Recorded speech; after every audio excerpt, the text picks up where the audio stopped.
아버지, 영도 지금 사람 다 빠져나가는데 거기다 전 재산을 거신다고요? 뭐? 서울놈인 네가 이 땅을 알아? 내가 더 잘 알아.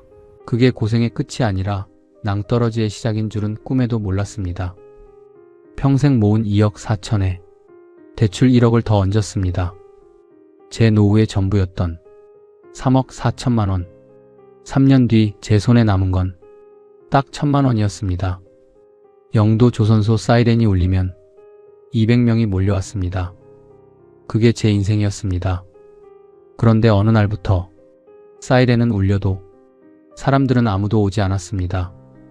조선소의 불꽃이 꺼지고 젊음이 썰물처럼 빠져나간 자리, 30년 넘는 세월을 깎아 모은 전 재산을 신락 같은 희망에 도박하듯 던졌습니다. 영도가 다시 살아날 거라는 그 말 하나에 지금 저는 새벽 4시 자갈치 시장 하역장에서 생선 상자를 나릅니다. 이건 흔한 투자 실패담이 아닙니다. 한 시대를 지탱했던 남자가 노후와 자존심을 동시에 잃어버린 기록입니다. 사연 시작하기 전에 구독과 좋아요, 알림 설정 부탁드립니다. 여러분의 작은 손길이 영상을 만드는 데 큰 힘이 됩니다. 제 이름은 박만수. 1989년 그때 제 나이 31였습니다. 부산 영도를 아십니까? 사람들은 말합니다. 이제 이곳엔 노인과 바다만 남았다고요. 한때 조선소의 박동으로 섬 전체가 들썩이던 그 뜨거웠던 열기는 식어버린 철판처럼 차가워졌습니다. 젊음은 물밀듯 한꺼번에 빠져나갔고 그 빈자리엔 갯바위처럼 굳어버린 노인들과 무심한 바다만이 서로를 마주보고 있습니다. 저 멀리 바다 위로 크레인이 하늘을 찌르던 그 시절을 조선소 굴뚝에서 연기가 피어오르면 영도 전체가 살아 숨쉬었습니다. 사람이 살고 있었습니다. 소리가 있고 냄새가 있었습니다. 쇳가루와 된장찌개가 뒤섞인 그 묘한 냄새. 저는 그 냄새 속에서 살았습니다. 영도구 복내동 골목, 낡은 간판 하나 달린 영도식당 주인이었습니다. 점심시간 사이렌이 울리면 저는 숨을 한번 크게 들이켰습니다. 곧 문이 열릴 테니까요. 사장님 자리 있어요? 오늘 갈비탕 있나요? 빨리 주세요. 오후조 시작 전에 먹어야 해요. 쏟아져 들어오는 작업복 차림의 사람들. 하루에 밥솥을 대여섯 번 갈아치웠습니다. 그게 자랑이었습니다. 그게 행복이었습니다. 단골 중에 형식이가 있었습니다. 김영식, 한진중공업 용접공. 저와는 30년 인연이었습니다. 만수야, 오늘 갈비탕 있나? 어제 야간하고 왔더니 뼈가 녹겠다 아이가. 있지. 근데 오늘은 선착순이다. 빨리 앉아. 그렇게 웃고 떠들던 점심시간이 매일 반복됐습니다. 하루 200명이 넘는 사람들이 제 식당을 거쳐갔습니다. 오전조, 오후조, 야간조. 그 리듬이 곧 제 인생의 리듬이었습니다. 그 시절 영도 인구는 21만 명이었습니다. 부산에서 가장 활기 넘치는 섬. 조선소 불빛이 밤새 꺼지지 않았고 골목 국밥집은 늦은 시간까지 불을 켰습니다. 아이들 뛰어노는 소리, 트럭 지나가는 소리, 망치 두드리는 소리. 영도는 늘 시끄러웠습니다. 그게 좋았습니다. 저는 이 섬이 영원히 잠들지 않는 제국이라 믿었습니다. 망할 리 없다. 줄어들 리 없다. 사라질 리 없다. 그 믿음이 얼마나 위험한 것인지 그때는 꿈에도 몰랐습니다. 식당 문을 닫으면 아내가 계산대 앞에서 장부를 정리하고 저는 빈 그릇을 쌓았습니다. 오늘 또 밥솥 6번이야? 쌀 좀 더 드려야겠네. 그러게. 내일 새벽에 시장 가야겠다. 근데 우리 진짜 잘 되고 있지? 아내가 피식 웃었습니다. 잘 되는 거 알면서 왜 물어? 근데 당신 무릎 괜찮아? 오늘 너무 많이 서 있었잖아. 무릎은 무슨? 나 아직 30년은 더 뛴다. 아내가 장부를 덮으며 중얼거렸습니다. 30년은 무슨? 10년만 건강해도 감사하지. 그 말이 웃음으로 끝났습니다. 지금 생각하면 아내의 말이 더 현실적이었습니다. 저희 집에는 외아들 진호가 있었습니다. 책상 앞에 잘 앉는 아이였습니다. 저는 그 아이가 대견했습니다. 조선소 냄새나는 이 골목에서 공부로 살 길을 찾길 바랐습니다. 아내도 그 마음이 같았습니다. 우리 둘이 밥솥을 갈아치우며 번 돈으로 열심히 아들 뒷바라지를 했습니다. 전혀 아깝지 않았습니다. 진호가 책상 앞에 앉아 있는 걸 보면 하루 종일 서 있던 다리가 거짓말처럼 안 아팠습니다. 아버지, 나 이번 시험 잘 봤어. 그래? 얼마나? 전교 10등 안에 들었어. 저는 그날 저녁 형식이한테 전화를 했습니다. 형식아, 우리 진호가 전교 10등이래. 야, 만수야. 네 아들 서울 가겠다. 그 말이 농담처럼 들렸지만 실제로 그렇게 됐습니다.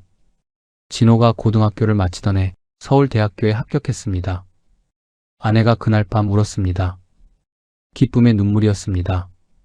저는 울지 않았습니다. 눈물이 나려는 걸 꾹 참았습니다. 남자가 울면 안 된다고 생각했던 시절이었습니다. 진호를 서울로 보내는 날 짐가방 2개를 들고 버스에 오르는 진호 뒷모습을 봤습니다. 저는 그 뒷모습이 자랑스러웠습니다. 이 쇳가루 냄새 나는 골목에서 저 아이가 서울로 갑니다. 아내가 제 옆에서 손수건으로 눈을 닦았습니다. 버스가 떠났습니다. 우리 둘은 한동안 그 자리에 서 있었습니다. 대학을 마친 진호는 서울에서 취직을 했습니다. 괜찮은 회사였습니다. 전화로 소식을 들었을 때 저는 주방에서 국을 끓이다가 가스불을 잠깐 껐습니다. 잘 됐다. 거기서 잘해라. 아버지 고마워요. 짧은 통화였습니다. 전화를 끊고 다시 가스불을 켰습니다. 아내가 옆에서 제 얼굴을 봤습니다. 왜 눈이 빨개요? 연기 때문이야. 아내가 웃었습니다. 주방에 연기는 없었습니다. 진호를 서울로 보내고 나서 식당은 저와 아내 둘이 운영했습니다. 더 바빠졌습니다. 하지만 이상하게 더 열심히 됐습니다. 진호가 서울에서 잘 살려면 우리가 여기서 버텨야 한다는 생각이었습니다. 혹시라도 진호가 힘들 때 손 내밀 수 있어야 한다는 생각이었습니다. 아내도 그랬습니다.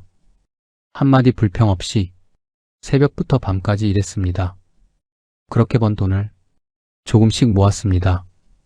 손님이 다 가고 나면 식당은 조용해졌습니다.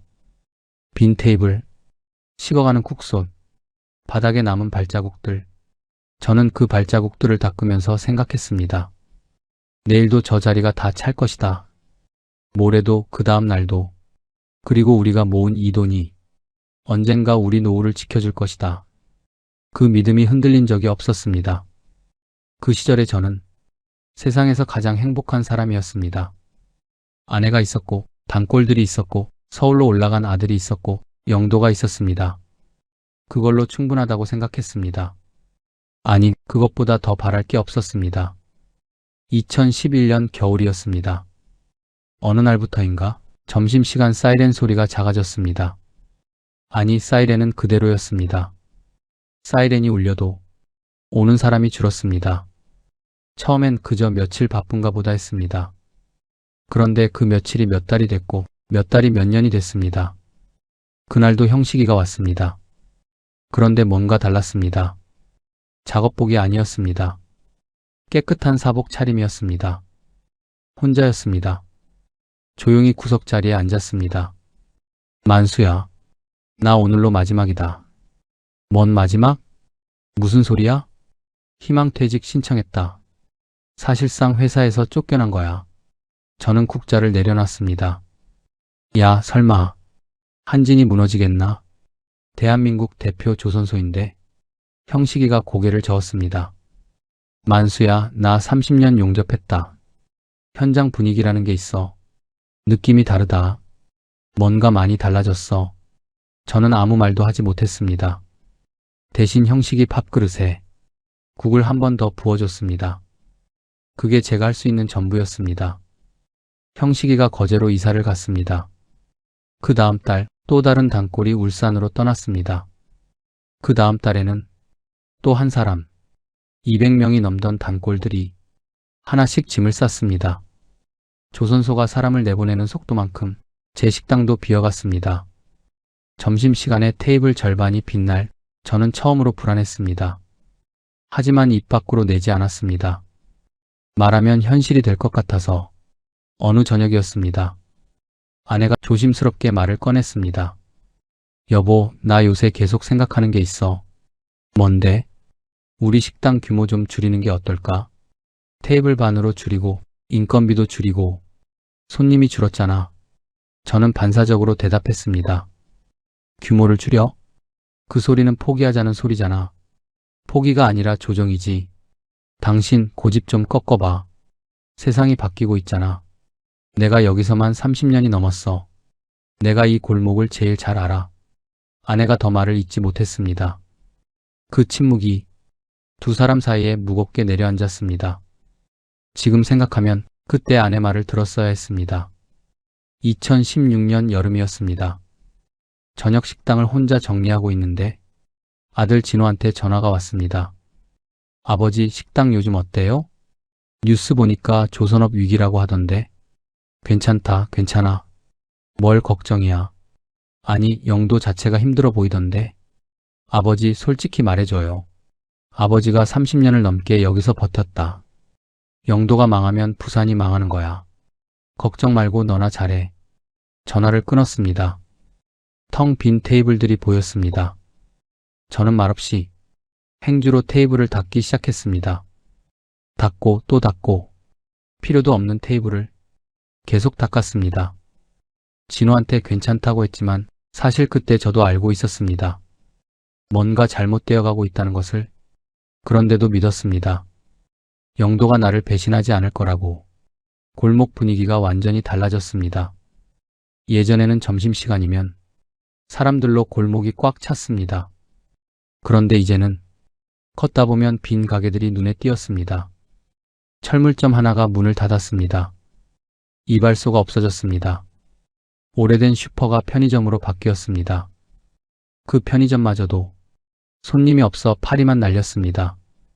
저는 골목을 걸으며 모른 척하려 했습니다. 하지만 눈에 들어왔습니다. 빈 유리창들, 뜯겨진 간판 자리, 붙어있는 임대 현수막들, 영도가 조금씩 비어가고 있었습니다. 2018년 봄이었습니다. 영도에 갑자기 낯선 사람들이 많아졌습니다. 젊은 사람들이었습니다. 카메라를 들고 흰여울 마을 절벽 앞에서 사진을 찍고 카페에 줄을 서고 인증샷을 올리고 유튜브에도 인스타그램에도 영도가 다시 올라오기 시작했습니다. 저는 그 영상들을 몇 번이고 봤습니다. 우리 동네가 저렇게 예쁜 곳이었나 싶어서 영도대교 위로 지는 노을, 흰여울 절벽 아래 쪽빛 바다, 낡은 골목 담벼락에 피어난 그림들. 저도 수십 년을 살았지만 이렇게 아름다운 곳인지 미처 몰랐습니다. 아니, 너무 익숙해서 보이지 않았던 것인지도 모릅니다. 그리고 뉴스에서 이 말이 나왔습니다.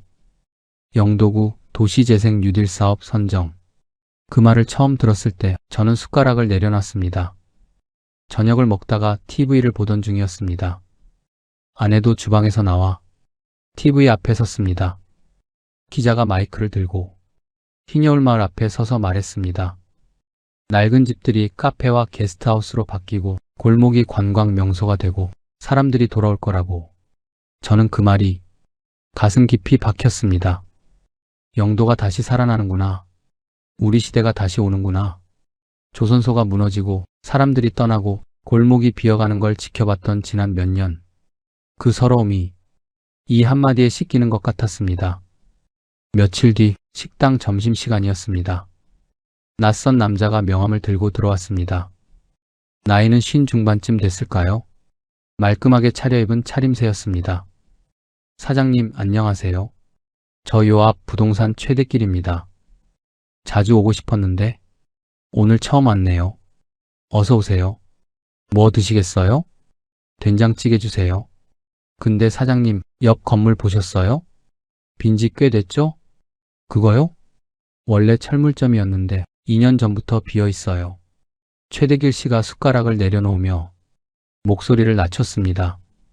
지금 2억 4천에 나왔습니다. 사장님, 솔직히 말씀드리면 지금이 기회예요. 저는 밥을 먹다 멈췄습니다. 기회요? 네. 영도가 도시재생 뉴딜 선정됐잖아요. 흰여울 마을은 이미 전국에서 사람이 와요. 주말이면 주차도 못할 지경이에요. 그래서 드리는 말씀인데 지금 이 골목도 2년, 3년 안에 달라질 거예요. 건물값 오르기 전에 잡으셔야죠. 저는 잠시 생각했습니다. 근데 여기가 진짜 오를까요? 조선소 앞이잖아요. 관광객이 이 골목까지 오겠어요? 최대길 씨가 젓가락으로 테이블을 가볍게 두드렸습니다. 사장님, 흰여울 보세요. 5년 전에 누가 거기 카페 차리겠다고 했겠어요. 다들 말렸잖아요. 근데 지금은 주말에 줄 서요. 영도 전체가 바뀌는 거예요. 재생사업이라는 게 한 군데만 바뀌는 게 아니에요. 물결처럼 퍼지는 겁니다. 저도 거기 근처 작은 건물 하나 알아보고 있어요. 제가 확신이 없으면 제 돈을 쓰겠어요? 그 말이 저를 흔들었습니다. 자기 돈도 쓴다는 말, 그 말이 신뢰처럼 들렸습니다. 최대길 씨는 나쁜 사람이 아니었습니다. 지금도 그렇게 생각합니다. 그도 진심으로 믿고 있었습니다. 영도가 다시 살아날 거라고, 이 골목이 달라질 거라고. 그가 저를 속인 게 아니었습니다. 그도 자신의 낙관을 믿었고 저도 그 낙관을 함께 믿었습니다. 그게 더 위험했습니다. 거짓말하는 사람은 의심이라도 할 수 있습니다. 하지만 함께 꿈꾸는 사람 앞에서는 의심이 되지 않습니다. 악에 없는 낙관주의만큼 무서운 것은 없다는 걸 저는 그로부터 3년 뒤에야 알았습니다. 그날 밤 집에 돌아와서 저는 아내한테 건물 사진을 꺼내 보였습니다. 스마트폰으로 찍어온 사진이었습니다. 건물 외관 1층, 2층 창문. 낡았지만 넓었습니다. 고치면 괜찮겠다 싶었습니다. 여보, 아까 부동산 사장님이 식당에 밥 먹으러 왔잖아. 옆 건물 매물 나온 거 알지? 그 양반이 그러는데 2억 4천이래. 우리가 이 건물 살까? 지금 우리 모아둔 예금이랑 적금 합치고 부족한 건 대출 좀 받으면 어떻게 될 것 같은데. 아내가 사진을 들여다봤습니다. 표정이 굳었습니다. 무슨 소리야? 그 돈은 우리 노후 자금이잖아. 그리고 지금 있는 사람도 다 나가는 판국에 우리가 무슨 건물을 사. 그러니까 노후 자금으로 건물 사자고 하는 거야. 건물이 있으면 매달 임대료가 나오잖아. 은행 이자보다 낫지. 지금 1층도 안 채워진 동네에서 임대가 나올 것 같아? 당신 그 중개인 말 너무 믿지 마. 내가 이 골목에서 30년이야. 내 눈이 있어. 도시재생이 되면 달라진다고. 뉴스에서도 나왔잖아. 아내가 사진을 내려놨습니다. 뉴스는 좋은 말만 해. 현실은 달라. 흰여울이 뜬다고 조선소 앞 골목이 뜨는 게 아니잖아. 저는 답답했습니다. 왜 이렇게 부정적으로만 보는지, 변화를 왜 믿지 못하는지, 당신은 왜 맨날 안 된다는 쪽으로만 생각해? 한번 믿어봐. 안 되면 그때 팔면 되잖아. 아내가 저를 똑바로 봤습니다. 당신, 그 말이 제일 위험한 말이야. 안 되면 팔면 된다는 말. 그게 안 되는 거야. 노후 자금은 잃으면 다시 벌 시간이 없어. 아내가 자리에서 일어섰습니다. 당신이 그렇게 확신하면 나는 뭐라 해야 하나. 근데 나는 싫어. 진짜 싫어. 방문이 닫혔습니다. 저는 혼자 그 사진을 들여다봤습니다. 한참을 들여다봤습니다. 아내가 반대했습니다. 진심으로 반대했습니다. 그런데도 저는 듣지 않았습니다. 평생을 영도에서 살아온 제 경험이 아내의 걱정보다 크다고 생각했습니다. 그게 틀렸습니다. 경험이 많다고 미래를 아는 게 아니었습니다. 오히려 오래 살수록 자기가 아는 것만 믿게 됩니다. 그게 가장 무서운 함정이었습니다. 며칠이 지났습니다. 저는 최대길 씨한테 전화를 했습니다. 한 번 더 보고 싶습니다. 건물. 최대길 씨가 반색을 했습니다. 우리는 다시 건물 앞에 섰습니다. 낮에 보니 더 낡아 보였습니다. 1층 바닥은 오래된 타일이 군데군데 깨져 있었고 2층 계단은 삐걱거렸습니다. 화장실 배관도 손봐야 했습니다. 최대길 씨가 말했습니다. 고치면 완전히 달라져요. 1층 확장하면 식당이 넓어지고 2층은 사무실로 세놓으면 월 50은 나와요. 월 50? 그 말이 귀에 꽂혔습니다. 계산이 머릿속에서 굴러갔습니다. 저는 그날 건물 안을 2번 더 돌아봤습니다. 창문으로 내다보이는 골목. 저 골목이 몇 년 뒤에 달라진다. 사람들이 오고 가게들이 들어서고 임대 문의가 줄을 선다. 그 그림이 선명하게 그려졌습니다. 2018년 부동산 사무실. 최대길 씨가 내민 계약서 앞에 저는 앉아 있었습니다. 아내는 오지 않았습니다. 혼자였습니다. 사장님, 잘 결정하셨어요. 진짜로요. 나중에 이때 잘 샀다 하실 거예요. 잘 되겠지요. 저는 영도 믿으니까요. 펜을 들었습니다. 계약서에 서명했습니다. 서명하는 손이 잠깐 떨렸습니다. 그냥 긴장한 거라고 생각했습니다. 도장을 찍는 순간 묘한 기분이 들었습니다. 설레기도 했고 무섭기도 했습니다. 그 두 감정이 동시에 밀려왔습니다. 그날 밤 저는 혼자 건물 앞에 섰습니다. 새벽 1시였습니다. 아내는 집에서 자고 있었습니다. 저는 주머니에서 손수건을 꺼내 유리창을 닦기 시작했습니다. 처음에는 먼지만 묻어나왔습니다. 닦고 또 닦았습니다. 닦으면 닦을수록 유리가 맑아졌습니다. 그 안에 비친 제 얼굴이 환했습니다. 이게 내 노후를 지켜줄 탓이다. 이 건물이 있는 한 나는 흔들리지 않는다. 그렇게 생각하며 유리창을 닦았습니다. 한 칸 한 칸. 혼자 새벽에 집으로 돌아왔을 때 거실 불은 꺼져 있었습니다. 안도의 한숨을 내쉬며 방으로 들어가려는데 소파 끝에 누군가 앉아있는 게 보였습니다. 아내였습니다. 어둠 속에서 아내가 미동도 없이 저를 보고 있었습니다. 오늘 계약 했어? 아내의 목소리는 낮고 갈라져 있었습니다. 저는 아무 말도 하지 못했습니다. 가방에 든 건물 열쇠가 짤랑 소리를 냈습니다. 그 소리가 마치 죄수복의 쇠사슬 소리처럼 들렸습니다. 내가 그렇게 안 된다고 했는데 내 말은 한 번을 안 듣네. 그게 아니고 됐어. 이미 도장 찍었으면 끝난 거지 뭐. 아내가 천천히 자리에서 일어났습니다. 제 곁을 지나쳐 주방으로 가더니 물을 한 잔 마셨습니다. 그리고 뒤돌아서서 저를 똑바로 바라봤습니다. 분노보다 더 무거운 바닥을 알 수 없는 두려움이 아내의 눈에 고여 있었습니다. 자지 않고 기다린 것 같았습니다. 눈이 마주쳤습니다. 아내가 먼저 말했습니다. 이게 잘 되어야 할 텐데. 안 그러면 우리 둘 다 죽는 기라. 당신 진짜 큰일 낸 거라. 그 말이 끝이었습니다. 아내는 방으로 들어갔고 문이 무겁게 닫혔습니다. 거실엔 저 혼자 남았습니다. 유리창을 닦느라 새까맣게 변한 제 손을 내려다봤습니다. 그 손이 떨리고 있었습니다. 그날 밤 우리 둘 다 잠을 잘 자지 못했습니다. 저는 천장을 보며 빌었습니다. 제발 아내의 말이 틀리기를, 내 고집이 이번에도 이기기를. 그게 제 마지막 오만이었습니다. 계약을 마치고 나서 저는 곧바로 공사를 시작했습니다.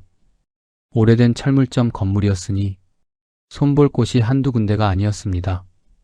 1층은 식당을 확장하고 2층은 깨끗하게 단장해서 새를 놓으면 된다고 생각했습니다.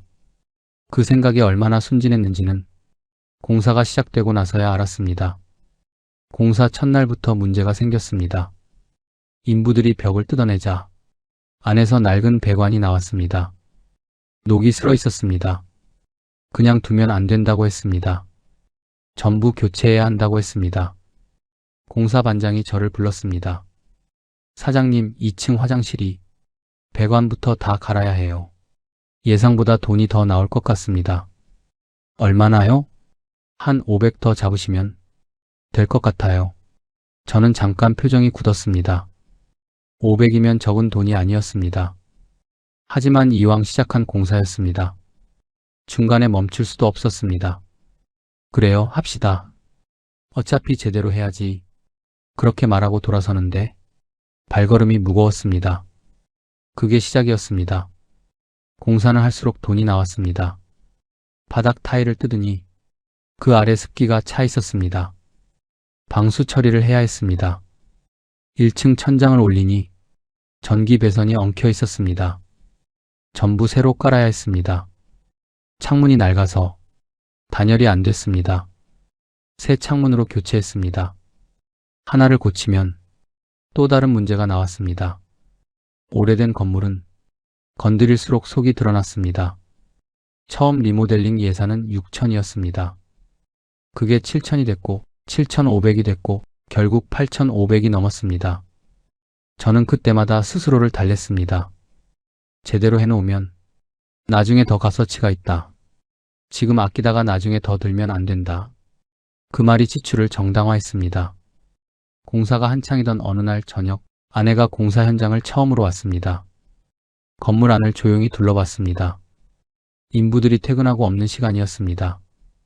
뜯긴 벽, 쌓인 자재, 먼지 냄새. 아내가 한참 서 있다가 물었습니다. 얼마나 더 들어? 한 8,500 될 것 같아. 아내가 아무 말도 하지 않았습니다. 저는 괜히 덧붙였습니다. 제대로 해놓으면 오래 써. 중간에 아끼면 안 돼. 아내가 창문 너머 골목을 내다봤습니다. 그래요. 잘 되어야지. 그 말이 동의처럼 들렸지만 동의가 아니었습니다. 더 이상 싸우기 싫다는 말이었습니다. 포기한 사람의 침묵이었습니다. 저는 그걸 알면서도 모른 척했습니다. 공사가 끝나갈 무렵 저는 은행에 앉아 있었습니다. 대출 서류를 작성하는 자리였습니다. 건물 매입에 들어간 예금, 아내와 함께 20년 모은 적금, 그리고 부족한 나머지를 채우기 위한 대출. 담당 직원이 서류를 넘기며 말했습니다. 박만수 고객님, 담보대출 1억 금리 연 3.8%, 매달 이자 32만 원입니다. 맞으시죠? 네. 저는 고개를 끄덕였습니다. 서명을 했습니다. 그 순간 머릿속으로 계산을 했습니다. 2층 임대료 50만 원, 1층 식당 확장으로 매출 증가, 매달 충분히 메울 수 있다. 숫자가 맞았습니다. 계획 안에서는 맞았습니다. 하지만 계획은 현실 앞에서 자주 무너집니다. 서명을 마치고 나오는 길에 아내한테 전화를 했습니다. 대출 신청했어. 아내가 잠깐 말이 없었습니다. 얼마나요? 1억. 또 침묵이 흘렀습니다. 알겠어요. 그게 전부였습니다. 화를 내지 않았습니다. 한숨도 쉬지 않았습니다. 그 짧은 한마디가 어떤 화보다, 어떤 눈물보다 더 무거웠습니다. 그 침묵이 지금도 마음에 걸립니다. 건물 매입 2억 4천, 리모델링 8,500, 취득세와 각종 부대비용 모두 합산하면 3억 4천만 원이 넘었습니다. 그 숫자를 처음 계산했을 때 저는 잠깐 멍했습니다. 3억 4천, 평생 식당을 하면서 모은 돈의 전부였습니다. 아니, 전부를 넘었습니다. 대출까지 포함하면 제 인생 전체를 건 숫자였습니다. 그런데 이상하게도 무섭지 않았습니다. 그게 더 무서운 일이었습니다. 완공이 되던 날 아침이었습니다. 저는 새벽 5시에 눈이 떠졌습니다. 가만히 누워있다가 자리에서 일어났습니다. 아무도 모르게 건물로 갔습니다. 가방에서 천을 꺼냈습니다. 유리창을 닦기 시작했습니다.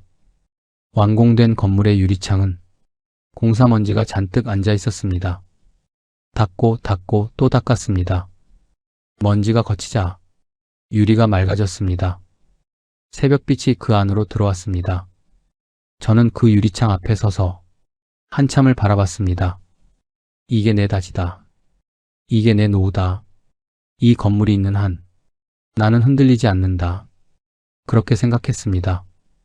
그 생각이 얼마나 오래 갈지는 그때 알 수 없었습니다. 며칠 뒤 아들 진호한테 전화가 왔습니다. 서울에서 직장을 다니는 아이였습니다. 어떻게 알았는지 건물 매입 사실을 알고 있었습니다. 아내한테 들은 것 같았습니다. 아버지, 건물 샀다는 게 사실이에요? 3억이 넘게요? 그래. 내 돈으로 내가 산 거야. 뭐가 문제야? 아버지, 영도 지금 상황 모르세요? 인구 계속 빠져나가고 있잖아요. 거기 골목에 건물 사서 뭐 할 건데요? 저는 목소리가 높아졌습니다. 야, 도시재생이 되고 있잖아. 너는 서울에서 뭘 안다고. 아버지, 저도 걱정이 돼서 하는 말이에요. 그 돈 아버지 어머니 노후 전부잖아요. 걱정 마. 내가 알아서 해. 전화가 끊겼습니다.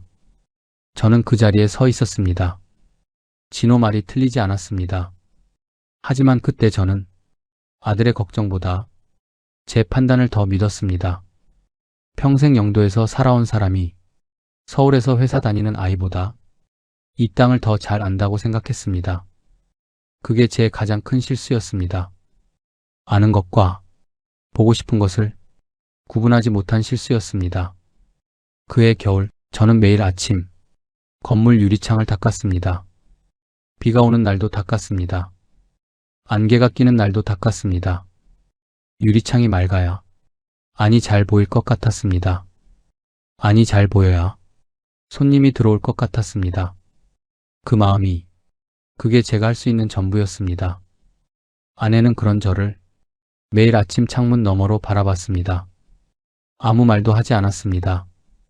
그 침묵이 응원인지 걱정인지 포기인지 저는 끝내 묻지 않았습니다. 2019년이 됐습니다. 저는 매일 아침 2층 창문을 올려다봤습니다. 임대 문의는 오지 않았습니다. 한 건도, 처음 한 달은 아직 이르다고 생각했습니다. 공사 끝난 지 얼마 안 됐으니 좀 더 기다리면 된다고. 2달째도 오지 않았습니다. 3달째도 마찬가지였습니다. 저는 최대길 씨한테 전화를 했습니다. 2층이 아직도 안 나가요. 연락도 없고 어떻게 된 거예요?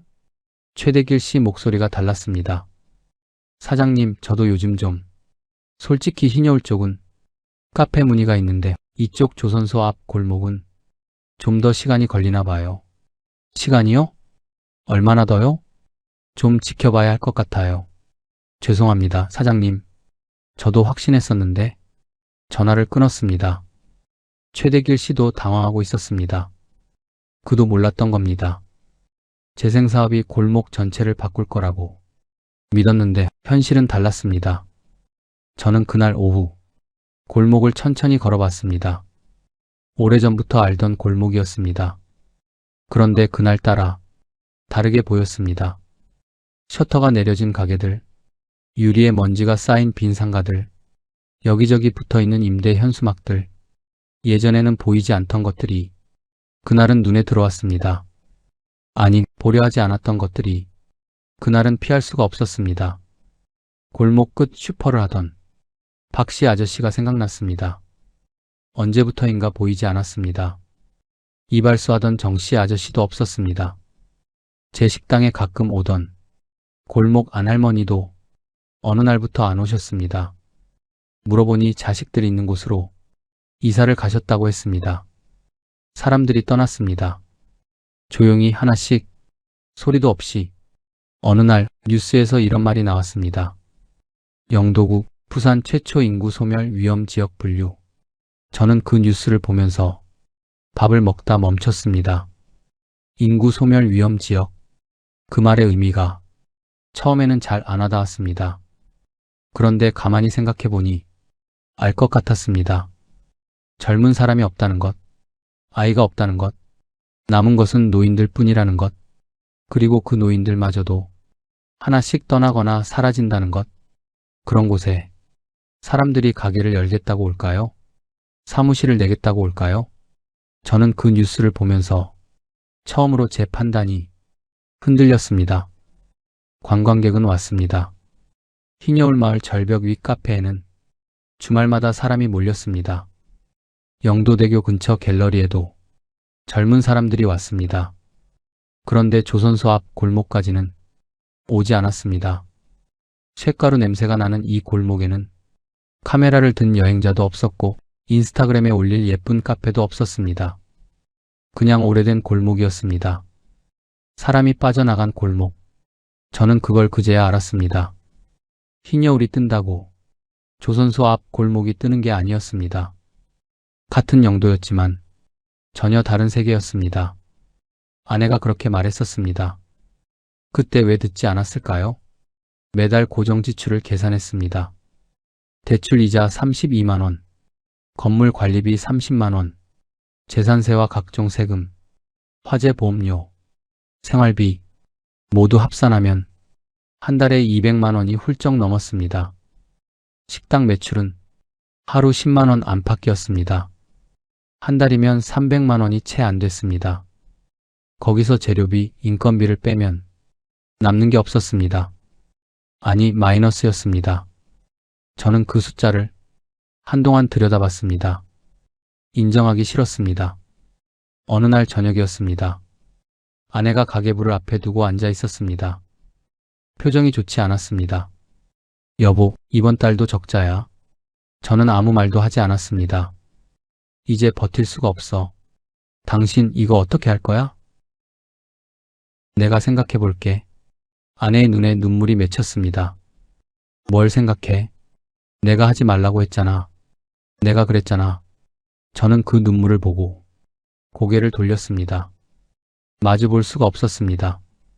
아내가 틀리지 않았으니까요. 처음부터 아내가 맞았으니까요. 그게 더 고통스러웠습니다. 틀린 사람이 저였다는 것, 그리고 그 대가를 아내도 함께 치르고 있다는 것. 그 무렵 형식이가 식당을 찾아왔습니다. 거제에서 돌아왔다고 했습니다. 거기도 조선소가 예전 같지 않다고. 오랜만에 본 얼굴이었습니다. 반가웠습니다. 만수야, 나 거제서 돌아왔다. 옆 건물 내가 샀다고? 리모델링도 했던데? 응, 했지. 2층 나갔나? 저는 잠깐 말이 막혔습니다. 아직. 형식이가 국밥을 한 숟갈 뜨다가 멈췄습니다. 만수야, 무리한 거 아이가. 됐다. 밥이나 먹어라. 형식이가 더 말하지 않았습니다. 우리는 그냥 밥을 먹었습니다. 말이 없었습니다. 오래된 친구 사이에만 있는 그런 침묵이었습니다. 위로도 아니고 꾸짖음도 아닌 그냥 같이 앉아 있어주는 것. 형식이가 국밥 그릇을 비우고 나서 조용히 말했습니다. 만수야, 뭐든 너무 오래 붙잡고 있지는 마라. 저는 그 말에 대답을 못했습니다. 그해 겨울이 됐습니다. 2층 임대 현수막은 그대로였습니다. 전화 한 통 없었습니다. 저는 그 현수막을 볼 때마다 눈을 피했습니다. 내가 붙인 현수막인데 보기가 싫었습니다. 매일 아침 속으로 빌었습니다. 오늘은 전화가 오겠지. 오늘은 누군가 문의를 하겠지. 그 믿음이 한 번도 이루어지지 않은 채 2020년 2월이었습니다. 뉴스에서 처음 그 말이 나왔습니다. 코로나19. 저는 처음에 대수롭지 않게 들었습니다. 독감 같은 거겠지. 한 달이면 끝나겠지. 우리 식당은 단골들이 있으니 크게 영향은 없겠지. 그렇게 생각했습니다. 그 한 달이 그렇게 길어지게 될 줄은 그때는 정말 몰랐습니다. 3월이 되자 하루아침에 손님이 뚝 끊겼습니다. 테이블마다 거리두기 안내문이 붙었습니다. 마스크를 쓰지 않으면 들어올 수 없었습니다. 그래도 처음 한 달은 그럭저럭 버텼습니다. 단골 몇 명이 그래도 왔으니까요. 포장을 해가는 사람들도 있었습니다. 그런데 4월이 되자 그마저도 줄었습니다. 5월이 되자 더 줄었습니다. 어느 날 점심시간이었습니다. 12시가 넘었습니다. 예전 같으면 사람들로 꽉 찼을 시간이었습니다. 그런데 식당 안이 텅 비어 있었습니다. 저는 빈 테이블들을 바라봤습니다. 의자들이 그대로 놓여 있었습니다. 아무도 앉지 않은 의자들. 1시간을 기다렸습니다. 손님이 3명 왔습니다. 점심에 3명. 저녁에는 아무도 오지 않았습니다. 저는 불을 끄면서 혼잣말을 했습니다. 영도 사람 다 어디 갔노? 그 말이 텅 빈 식당에 울렸습니다. 메아리도 없이 하루하루가 버티는 날들이었습니다. 아침에 눈을 뜨면 오늘은 몇 명이 올까 생각했습니다. 10명이면 다행이었습니다. 5명이면 한숨이 나왔습니다. 3명이면 그냥 멍해졌습니다. 재료를 줄였습니다. 그래도 버리는 게 생겼습니다. 아내가 말없이 버려지는 재료들을 봤습니다. 그 눈빛이 말보다 더 아팠습니다. 건물 가격이 내려가고 있다는 걸 저는 그 즈음 느끼기 시작했습니다. 부동산 앱을 가끔 열어봤습니다. 영도 매물들이 넘쳐났습니다. 비슷한 건물들이 예전보다 훨씬 낮은 가격에 올라와 있었습니다. 그것도 팔리지 않았습니다. 저는 그 화면을 보다가 앱을 껐습니다. 보고 싶지 않았습니다. 2020년 6월이었습니다. 저는 그날 밤 잠이 오지 않았습니다. 옆에서 아내가 자고 있었습니다. 천장을 바라보며 눈을 뜨고 있었습니다. 새벽 2시였습니다. 그때 처음으로 그 생각이 들었습니다. 팔아야 하나. 그 생각이 들자마자 가슴이 내려앉았습니다. 팔면 얼마나 받겠노? 3억 훨씬 넘겠었는데 대출 갚고 나면 손에 뭐가 남겠노? 숫자가 머릿속에서 굴러다녔습니다. 어떻게 계산해도 답이 나오지 않았습니다. 아내를 깨우고 싶었습니다. 그런데 깨울 수가 없었습니다. 이 생각을 말하면 현실이 될 것 같았습니다. 그리고 아내 앞에서 틀렸다는 걸 인정하는 게 죽기보다 싫었습니다. 저는 혼자 그 생각을 가슴 안에 눌러 담았습니다. 새벽 4시가 됐습니다. 그제야 겨우 눈이 감겼습니다. 그날 이후로 그 생각은 매일 밤 찾아왔습니다. 팔아야 하나? 팔면 얼마나 받겠나? 더 기다리면 오를까? 기다리다가 더 떨어지면 어떡하나? 그 생각들이 밤마다 머릿속을 맴돌았습니다. 낮에는 식당을 했습니다. 웃으면서 손님을 맞았습니다. 아무렇지 않은 척했습니다. 그런데 밤이 되면 그 생각이 다시 왔습니다. 추석이었습니다. 서울에서 진호가 내려왔습니다. 오랜만에 본 아들이었습니다. 식당에 앉아서 셋이 밥을 먹었습니다. 한동안 말이 없었습니다. 진호가 먼저 입을 열었습니다. 아버지, 솔직히 말해주세요. 지금 얼마나 힘드신 거예요? 괜찮다. 아니잖아요. 어머니한테 들었어요. 이제 돈도 거의 다 썼다고. 저는 밥그릇만 내려다봤습니다. 아버지, 건물 지금이라도 파세요. 더 늦기 전에. 지금 팔면 얼마라도 건질 수 있잖아요. 저는 목소리가 나오지 않았습니다. 그 말을 듣는 순간 제 가슴 안에서 뭔가 무너졌습니다. 팔라고요? 평생을 살아온 영도를 제가 먼저 버리라고요? 그 건물은 돈이 아니었습니다. 제 자존심이었습니다. 제 인생이었습니다. 진호가 계속 말했습니다. 아버지, 고집 부릴 때가 아니잖아요. 이러다 진짜 아무것도 안 남으면 어떡해요? 저는 한참 있다가 겨우 말했습니다. 나도 다 알아. 근데 지금 팔면 내 30년이 넘는 세월은 뭐가 되는 거야? 그게 더 무섭다. 진호가 말을 잃었습니다. 아내가 조용히 차를 내왔습니다. 셋이 차를 마셨습니다. 아무도 말하지 않았습니다. 그 침묵이 그날 우리 가족의 전부였습니다. 진호가 서울로 돌아간 뒤 저는 식당 문을 닫고 혼자 앉아 있었습니다. 아내가 주방을 정리하는 소리가 들렸습니다. 저는 빈 테이블을 바라봤습니다. 30년이 뭐가 되는 거냐고 했는데 사실 그건 변명이었습니다. 진짜 무서운 건 그 세월이 아니었습니다. 내가 틀렸다는 걸 인정해야 한다는 게 무서웠습니다. 아내한테, 진호한테, 그리고 나 자신한테. 가을이 지나 겨울이 됐습니다. 최대길 씨가 찾아왔습니다. 표정이 좋지 않았습니다. 사장님, 드릴 말씀이 있어서요. 요즘 이 골목 매물들 가격이 많이 내렸어요. 얼마나요? 비슷한 건물이 1억 5천에도 안 팔리고 있어요. 저는 그 말을 천천히 되새겼습니다.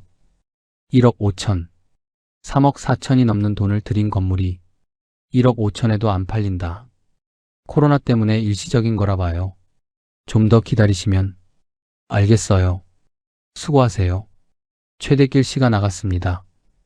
저는 빈 식당에 혼자 남았습니다. 테이블 위 소금통을 한참 들여다봤습니다. 아무 생각도 나지 않았습니다. 한참 뒤에 입에서 말이 나왔습니다. 내가 틀렸다. 처음으로 소리내어 말했습니다. 아무도 없는 식당에서 혼자 그 말이 공기 속으로 사라졌습니다. 그날 밤이었습니다. 이제는 팔아야 한다는 걸 알았습니다. 알면서도 결정을 내리지 못하고 있었습니다. 결정을 내리는 순간 끝이 나는 것 같아서 이 건물을 사던 날 밤 유리창을 닦던 그 새벽이 생각났습니다. 이게 내 다시다. 이 건물이 있는 한 흔들리지 않는다. 그렇게 믿었는데 닻이 아니었습니다. 오히려 그 닻이 저를 바닥으로 끌어내리고 있었습니다. 2020년이 그렇게 끝났습니다. 손에 남은 돈은 바닥이었습니다. 2층은 여전히 비어 있었습니다. 식당 손님은 돌아오지 않았습니다. 그리고 저는 매일 밤 같은 생각을 했습니다. 팔아야 한다. 그 말을 정작 입 밖으로 내지 못한 채 2021년 봄이었습니다. 저는 드디어 결정을 내렸습니다. 팔자. 그 두 글자를 뱉는데 3년이 걸렸습니다. 밤마다 생각했고 밤마다 미뤘습니다. 그런데 더 이상 미룰 수가 없었습니다. 돈이 바닥났습니다. 다음 달 대출 이자를 어디서 내야 할지 막막했습니다. 더 이상 버티는 건 버티는 게 아니었습니다. 그냥 가라앉는 것이었습니다. 저는 최대길 씨한테 전화를 했습니다. 건물 팔겠습니다. 전화기 너머로 최대길 씨가 잠깐 말이 없었습니다. 사장님, 지금 시세가 많이 안 좋아요. 얼마를 기대하세요? 2억이라도 받으면 되겠나요? 최대길 씨가 조심스럽게 말했습니다. 솔직히 말씀드리면 지금 이 골목 건물들이 1억 초중반대예요. 2억은 힘드실 것 같아요. 저는 목소리를 가다듬었습니다. 그럼 얼마를 받을 수 있어요? 최대한 노력해 볼게요. 그래도 1억 3천 이상은 어렵습니다. 전화를 끊었습니다. 3억 4천을 들여서 1억 3천. 그 숫자가 귀 안에서 웅웅거렸습니다. 그날 저녁 아내한테 말했습니다. 여보, 건물 팔아달라고 내놨는데 1억 3천이 최선이래. 중개인이. 아내가 잠시 말이 없었습니다. 1억 3천. 대출 갚고 나면 우리 손에 남는 게 없네. 긴 침묵이 흘렀습니다. 방 안식의 소리만 들렸습니다. 아내가 먼저 말했습니다. 팔아요. 더 이상 끌지 말고 남은 거라도 지켜야지. 저는 고개를 숙였습니다. 미안하다. 아내가 제 손을 잡았습니다. 차갑고 거친 손이었습니다. 평생 식당 일을 한 손이었습니다. 당신 잘못만은 아니야. 세상이 그렇게 된 거지. 근데 이제는 놔야 해. 저는 그 말을 듣고 눈물이 날 것 같았습니다. 꾹 참았습니다. 남자가, 가장이 아내 앞에서 울면 안 된다고 생각했습니다. 지금 생각하면 그때 울었어야 했습니다. 매각 협상은 생각보다 오래 걸렸습니다. 1억 3천을 기대했지만 석 달을 기다려도 그 가격엔 사는 사람이 없었습니다. 한 달이 더 지나고 2달이 지났습니다. 간혹 문의가 오기도 했습니다. 그런데 가격을 들으면 돌아섰습니다. 한 사람이 왔습니다. 건물을 한 바퀴 둘러보더니 말했습니다. 1억에 하시죠. 저는 말없이 고개를 저었습니다. 그 사람이 나갔습니다. 또 기다렸습니다. 석 달 만에 1억 2천에 사겠다는 사람이 나왔습니다. 최대길 씨한테 연락이 왔습니다. 사장님, 1억 2천 제시한 분 있어요. 더 이상은 어려울 것 같은데 어떻게 하시겠어요? 저는 잠깐 눈을 감았습니다. 3억 4천, 1억 2천. 그 차이가 눈앞에 선명하게 그려졌습니다. 하겠습니다. 계약 날이었습니다. 부동산 사무실에 아내와 나란히 앉았습니다. 매수인이 맞은편에 앉았습니다. 50대 남자였습니다. 표정이 담담했습니다. 서류를 넘겼습니다. 저는 계약서를 읽었습니다. 읽히지 않았습니다.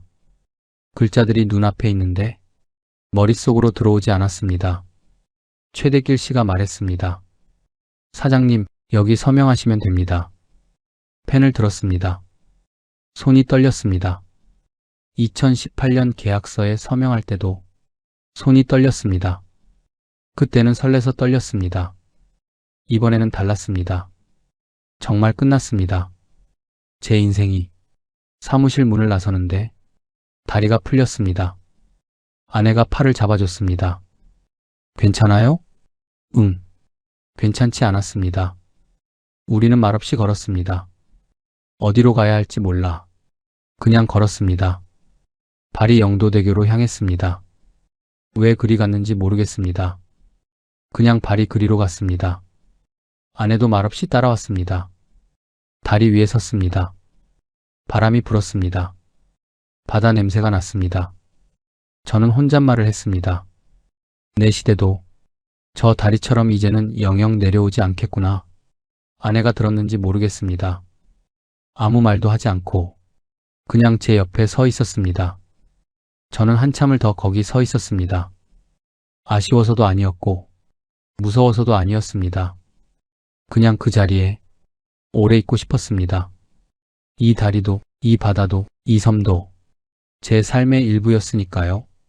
집으로 돌아오는 길, 봉내동 골목을 지나면서 제 건물이 보였습니다. 아니, 이제는 제 건물이 아니었습니다. 불이 꺼져 있었습니다. 2층 창문이 보였습니다. 임대 현수막이 아직 붙어 있었습니다. 저는 발걸음을 멈추지 않았습니다. 그냥 지나쳤습니다. 한 번도 돌아보지 않았습니다. 그날 밤 저는 숫자를 정리했습니다. 매각 대금 1억 2천, 대출 잔액 상환, 이자 정리, 각종 비용 모두 정리하고 나서 손에 남은 것은 별로 없었습니다. 3억 4천을 들여서 1,000만 원, 2억 3천만 원이 3년 사이에 사라졌습니다. 저는 그 숫자를 종이에 써봤습니다. 지우고 다시 써봤습니다. 지워도 숫자는 달라지지 않았습니다. 아내가 옆에서 봤습니다. 아무 말도 하지 않았습니다. 그냥 제 옆에 앉아 있었습니다. 그게 아내가 저한테 해줄 수 있는 전부였습니다. 그리고 그게 그 순간 제가 필요한 전부였습니다. 지금 저는 새벽 4시에 눈이 떠집니다. 알람이 울리기도 전에 눈이 떠집니다. 몸이 먼저 알고 있습니다. 일어나야 할 시간이라는 걸. 예전에는 새벽 4시에 일어나면 밥솥을 올렸습니다. 된장찌개 국물을 끓이고 쌀을 씻고 재료를 다듬었습니다. 조선소 사이렌이 울리기 전에 준비를 마쳐야 했으니까요. 지금은 다릅니다. 세수를 하고 두꺼운 작업복을 입고 장갑을 챙깁니다. 자갈치 시장으로 가야 합니다. 하역 일이 기다리고 있습니다. 새벽 버스 창문에 이마를 기대고 영도를 봅니다. 저 바다는 예전이나 지금이나 변함이 없는데 그 바다를 일궈내던 사람들은 이제 보이지 않습니다. 건물은 남고 사람은 떠났습니다. 아니, 정확히는 노인들만 남아 바다를 지키고 있습니다. 내 삶이 끝난 건 아니라고 믿고 싶지만 가끔은 저 텅 빈 조선소 크레인이 길을 잃은 노인의 지팡이처럼 보이기도 합니다. 버스에 탄 사람들은 다들 창문 밖을 바라보거나 눈을 감고 있었습니다. 새벽빛 속에 서 있는 다리. 저는 그 다리를 보면서 생각했습니다. 오늘도 하루를 살아낼 것이다. 자갈치 시장에 도착하면 이미 사람들로 북적였습니다. 생선 상자들이 쏟아지면서 비린내가 코를 찔렀습니다. 처음 일을 시작했을 때는 그 냄새가 낯설었습니다. 이제는 익숙한 아침 냄새가 됐습니다. 같이 일하는 사람 중에 저보다 나이 많은 분도 있었습니다. 74이라고 했습니다. 작은 몸에 굵은 손마디를 가진 분이었습니다. 처음 봤을 때 저분이 이 일을 할 수 있을까 싶었습니다. 그런데 누구보다 빠르게 움직였습니다. 제가 물었습니다.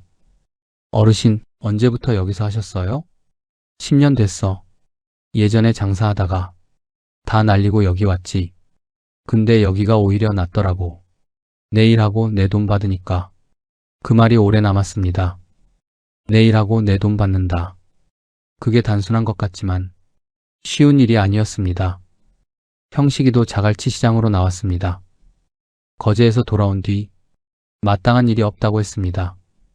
어느 날 새벽 시장 한켠에서 형식이를 만났습니다. 반가웠습니다. 만수야, 여기서 또 보네. 우리가 이 나이에 이러고 있을 줄 알았나? 몰랐지 뭐. 근데 나쁘지 않다. 밥은 먹고 사니까. 형식이가 웃었습니다. 우리는 일이 끝나고 시장 구석 국밥집에 앉았습니다. 뜨끈한 국밥 한 그릇씩 시켰습니다. 형식이가 물었습니다. 건물은 후회 안 하나? 저는 국밥을 한 숟갈 먹으며 대답했습니다. 후회하지. 안 하면 거짓말이지. 근데 형식아, 후회만 하면서 살면 뭐가 남겠노? 그래도 억울하지 않나? 억울하지. 근데 억울하다고. 돈이 돌아오나? 나는 그냥 내일 또 이 상자 나를 생각이다. 형식이가 국물을 마시며 고개를 끄덕였습니다. 말이 없었습니다. 그 침묵이 편했습니다. 일을 마치고 돌아오는 길이었습니다. 복내동 골목을 지났습니다. 제 옛 건물이 보였습니다. 1층에 작은 편의점이 들어와 있었습니다. 2층은 여전히 비어 있었습니다. 저는 발걸음을 멈췄습니다. 건물을 바라봤습니다. 유리창이 먼지에 덮여 있었습니다. 제가 매일 아침 닦던 그 유리창이었습니다. 손을 들어 닦고 싶었습니다. 그러다 멈췄습니다. 이제 내 건물이 아니니까요.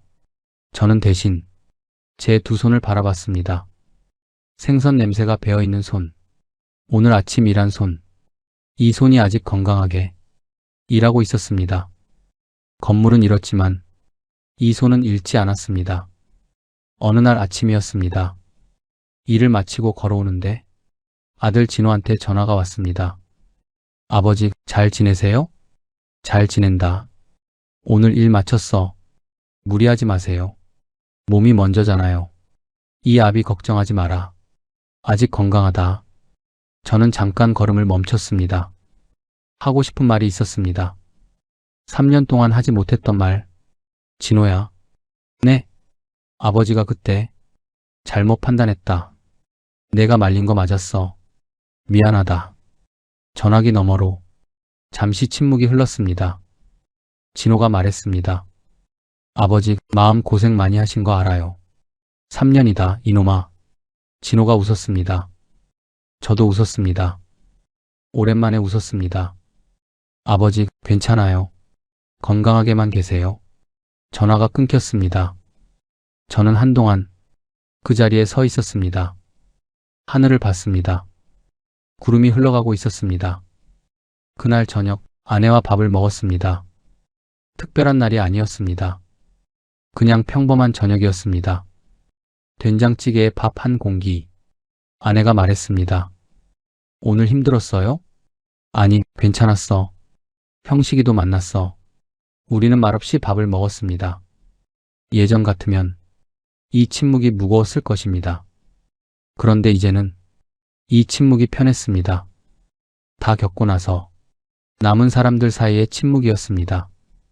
잃을 것을 잃고 나서 남은 것들을 지키는 사람들의 저녁이었습니다. 저는 가끔 생각합니다. 그때 건물을 사지 않았더라면 어땠을까? 아내 말을 들었더라면, 진호 말을 들었더라면, 형식이 말을 들었더라면, 그랬다면 지금 노후가 달랐을 것입니다. 그런데 그 생각을 오래 하면 살 수가 없습니다. 지나간 일은 돌아오지 않습니다. 지금 제 손에 남은 것은 1,000만 원과 이 두 손과 제 옆에 있는 아내입니다. 그걸로 살아가야 합니다. 여러분, 혹시 지금 비슷한 이야기 앞에 서 계신다면 재개발, 관광 특수, 그 말들이 반짝반짝 빛날 때 한 번만 더 물어보십시오.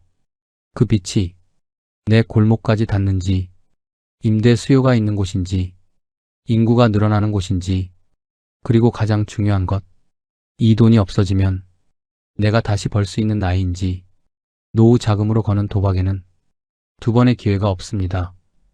저처럼 되지 마십시오. 오늘도 새벽 버스가 출발합니다. 창문에 이마를 기댑니다. 영도대교가 보입니다. 복내동 골목이 보입니다.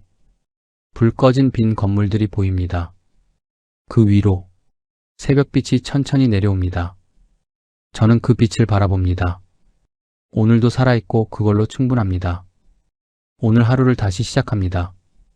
부족한 제 이야기가 조금이나마 와닿으셨다면 구독과 좋아요, 알림 버튼으로 응원 부탁드립니다. 여러분의 노후에 평안이 깃들기를 진심으로 기원합니다. 끝까지 시청해주셔서 감사합니다. 여러분, 코스피가 4천 돌파했습니다. 이건 분명 거품이야. 곧 떨어질 거야. 주식시장 최대 호황. 모두가 환호할 때 저는 확신했습니다. 35년 회사 생활, 데이터 분석만큼은 자신 있었으니까요. 모든 게 순조로웠습니다. 무사히 정년퇴직, 퇴직금 9천, 평생 모은 적금 1억 1천. 2억이면 여유롭게 살 수 있을 거라 믿었죠. 그런데 단 3개월 만에 제 통장 잔고는 0원이 되어 있었습니다. 어떻게 이런 일이? 지금부터 제 이야기를 들려드리겠습니다. 혹시 여러분도 같은 생각을 하고 계신다면 이 영상 끝까지 봐주세요. 시작하기 전에 구독과 좋아요 한 번씩만 눌러주세요. 여러분의 클릭 하나가 큰 힘이 됩니다. 2025년 10월 어느 날 아침, 커피를 마시며 아침 뉴스를 보고 있었습니다. 증시 소식입니다. 코스피가 드디어 4천선을 돌파했습니다. 앵커의 밝은 목소리. 하지만 제 표정은 어두웠습니다. 저는 박영호, 올해 65세입니다. 3년 전까지 정밀이라는 중견 제조업체에서 일했습니다. 생산관리팀장. 35년간 공장 데이터만 들여다보며 살았죠. 불량률, 생산량, 원가 절감. 숫자와 그래프가 제 인생이었습니다. 여보, 뉴스 보고 있어요? 부엌에서 설거지하던 아내가 물었습니다. 응. 주식 또 올랐나 봐요? 요즘 맨날 그런 뉴스만 나오네. 저는 대답 대신 한숨을 쉬었습니다. 화면 속 숫자. 코스피 4018. 말도 안 되는 숫자야. 30년 넘게 뉴스를 봤지만 이런 지수는 처음 봤습니다. 방으로 들어가 책상 서랍을 열었습니다. 통장 2권이 나란히 놓여 있었습니다. 하나는 퇴직금 9천만 원, 다른 하나는 적금 1억 1천만 원, 합계 2억. 35년 월급쟁이 인생의 전부였습니다. 계산기를 꺼냈습니다. 국민연금이 월 120만 원 나오니까 여기에 예금 이자 연 2%면 월 30만 원 정도. 합치면 한 달에 150만 원. 빠듯하긴 해도 살만하지. 그렇게 중얼거렸습니다. 수요일 아침, 낚시 가방을 챙기는데 아내가 말했습니다. 오늘도 낚시 가요? 응, 수요일은 낚시하는 날이잖아. 요즘 물고기도 안 잡히던데 뭐가 재밌다고. 친구들 만나는 게 좋아. 현관문을 나서며 웃었습니다. 매주 수요일, 토요일. 은퇴 후 유일한 낙이었으니까요. 자주 가는 낚시터. 벌써 5명이 와 있었습니다. 영호 왔네. 늦었어. 미안. 버스가 안 와서. 낚싯대를 펼치고 자리를 잡았습니다. 오늘은 고기 잡히겠지? 글쎄, 요즘 맥주만 잡히던데. 웃음소리가 터졌습니다. 1시간쯤 지났을까? 옆에 앉은 김형이 휴대폰을 꺼냈습니다. 야, 너희 이거 봐봐. 삼성전자 또 올랐어. 얼마? 98,000. 거의 10만 가겠는데? 순간 분위기가 달라졌습니다. 낚싯대는 관심 밖. 모두 휴대폰만 들여다봤습니다. 나 지난달에 샀거든? 벌써 2,800만 원 벌었어. 김형이 자랑스럽게 말했습니다. 헐, 대박이네. 나도 SK하이닉스로 1,500 건졌다. 박형도 거들었습니다. 저만 말없이 낚싯대만 바라봤습니다. 영호야, 너는 안 했어? 김형이 물었습니다. 난 그런 거 모르니까. 아니, 이 친구야. 지금이 기회인데. 코스피 4천이야, 4천. 평생 이런 장 없어. 다들 한마디씩 거들었습니다. 저는 쓴웃음만 지었습니다. 난 괜찮아. 너희나 잘해. 하지만 속마음은 달랐습니다. 4천이라니. 미쳤어, 완전히. 이게 정상일 리가 없잖아. 역사책에서 봤어. 모든 버블은 터졌다고. 그런 생각이 머릿속을 채웠습니다. 동시에 다른 감정도 밀려왔습니다. 씁쓸함. 친구들은 수천만 원 버는데 나만 통장만 바라보고 있네. 집에 돌아오는 버스 안. 젊은 직장인 둘이 대화하는 게 들렸습니다. 형, 나 이번에 진짜 대박 났어. 얼마? 3천. 보너스보다 많아. 미쳤다, 진짜. 창밖을 보며 생각했습니다. 다들 미친 거야. 이게 정상이 아니라고. 하지만 한편으로는 나만 바보 같은 건가? 저녁 식사 자리. 아내가 말했습니다. 여보, 옆집 이 사장님 아시죠? 응, 왜? 주식으로 5천만 원 벌었대요. 부러워 죽겠어요. 우린 평생 모아도 2억인데. 젓가락을 놓았습니다. 입맛이 없었습니다. 그런 건 우리랑 상관없어. 그래도 좀 부럽긴 하네요. 아내의 한숨 소리. 그날 밤 잠이 오지 않았습니다. 새벽 1시 휴대폰을 켰습니다. 코스피 4천 거품인가를 검색했습니다. 수십 개의 기사가 떴습니다. 전문가들 의견 분분, 버블인가 아닌가. 역사상 급등장은 항상 폭락으로 끝났다. 이번만큼은 다르다는 목소리도. 기사를 하나하나 읽었습니다. 새벽 2시 또 다른 검색. 주식 하락 베팅 방법. 인버스 ETF란. 코스피 떨어질 때 수익. 처음 보는 단어들이 나왔습니다. 하지만 설명을 읽어보니 간단했습니다. 지수가 내려가면 돈을 버는 상품. 심장이 뛰기 시작했습니다. 이거다. 다들 오른다고 할 때 나는 반대로 간다. 떨어지면 나만 돈 버는 거잖아. 새벽 3시 더 깊이 파고들었습니다. 유튜브 영상을 봤습니다. 인버스로 1억 벌었습니다. 하락장에서 살아남는 법. 블로그 글도 읽었습니다. 코스피 4천은 분명 거품입니다. 곧 3천 아래로 떨어질 것. 점점 확신이 들었습니다. 35년간 공장에서 데이터 봤어. 불량률 0.1%만 올라가도 바로 잡아냈지. 그래프 보는 눈은 누구보다 자신 있어. 지금 이 차트는 명백한 과열이야. 스스로에게 말했습니다. 침대에 누워서도 생각했습니다. 남들 다 망할 때 나만 수익 내면 되잖아. 이게 진짜 안전한 투자 아닐까? 다음날 아침 일찍 일어났습니다. 아내는 아직 자고 있었습니다. 조용히 옷을 입고 나왔습니다. 목적지는 증권사 지점. 9시 개점과 동시에 들어갔습니다. 어서 오세요, 고객님. 20대로 보이는 젊은 여직원이 반겼습니다. 저 계좌 하나 만들려고요. 네, 어떤 상품 원하세요? 인버스요. 코스피 인버스? 직원의 표정이 약간 굳었습니다. 고객님, 혹시 투자 경험이? 없어요. 처음입니다. 그럼 인버스는 좀 위험한데요?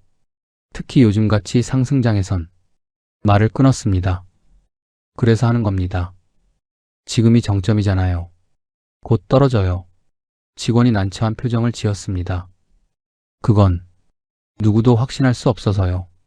전 35년 동안 데이터 분석하며 살았어요. 제 목소리에 힘이 들어갔습니다. 공장 그래프 하나로 불량 예측했던 사람입니다. 차트 정도는 볼 줄 압니다. 직원은 잠시 망설이다 물었습니다. 금액은 어느 정도? 9천만 원입니다. 네. 직원의 눈이 커졌습니다. 9천만 원을? 인버스의 전액? 네, 문제 있나요? 아니. 고객님, 정말 신중하게. 괜찮습니다. 제 책임이에요. 서류를 작성했습니다. 도장을 찍었습니다. 계좌번호가 나왔습니다. 휴대폰 앱에 계좌가 연동되었습니다. 코덱스 인버스? 9천만 원. 매수 버튼. 클릭. 체결 완료. 증권사를 나섰습니다. 10월의 맑은 하늘. 기분이 묘하게 좋았습니다. 이제 시작이야. 곧 떨어질 거고. 그럼 친구들보다 더 많이 벌겠지. 발걸음이 가벼웠습니다. 편의점에 들려서 캔커피를 사고 벤치에 앉아 마셨습니다. 휴대폰을 꺼내 계좌를 확인했습니다. 평가 금액 9천만 원. 손익 0원. 내일부터 오르겠지. 중얼거렸습니다. 아니, 내려가니까 수익이 오르는 거지. 혼자 웃었습니다. 집에 돌아왔습니다. 어디 갔다 왔어요? 아내가 물었습니다. 그냥 산책. 거짓말이었습니다.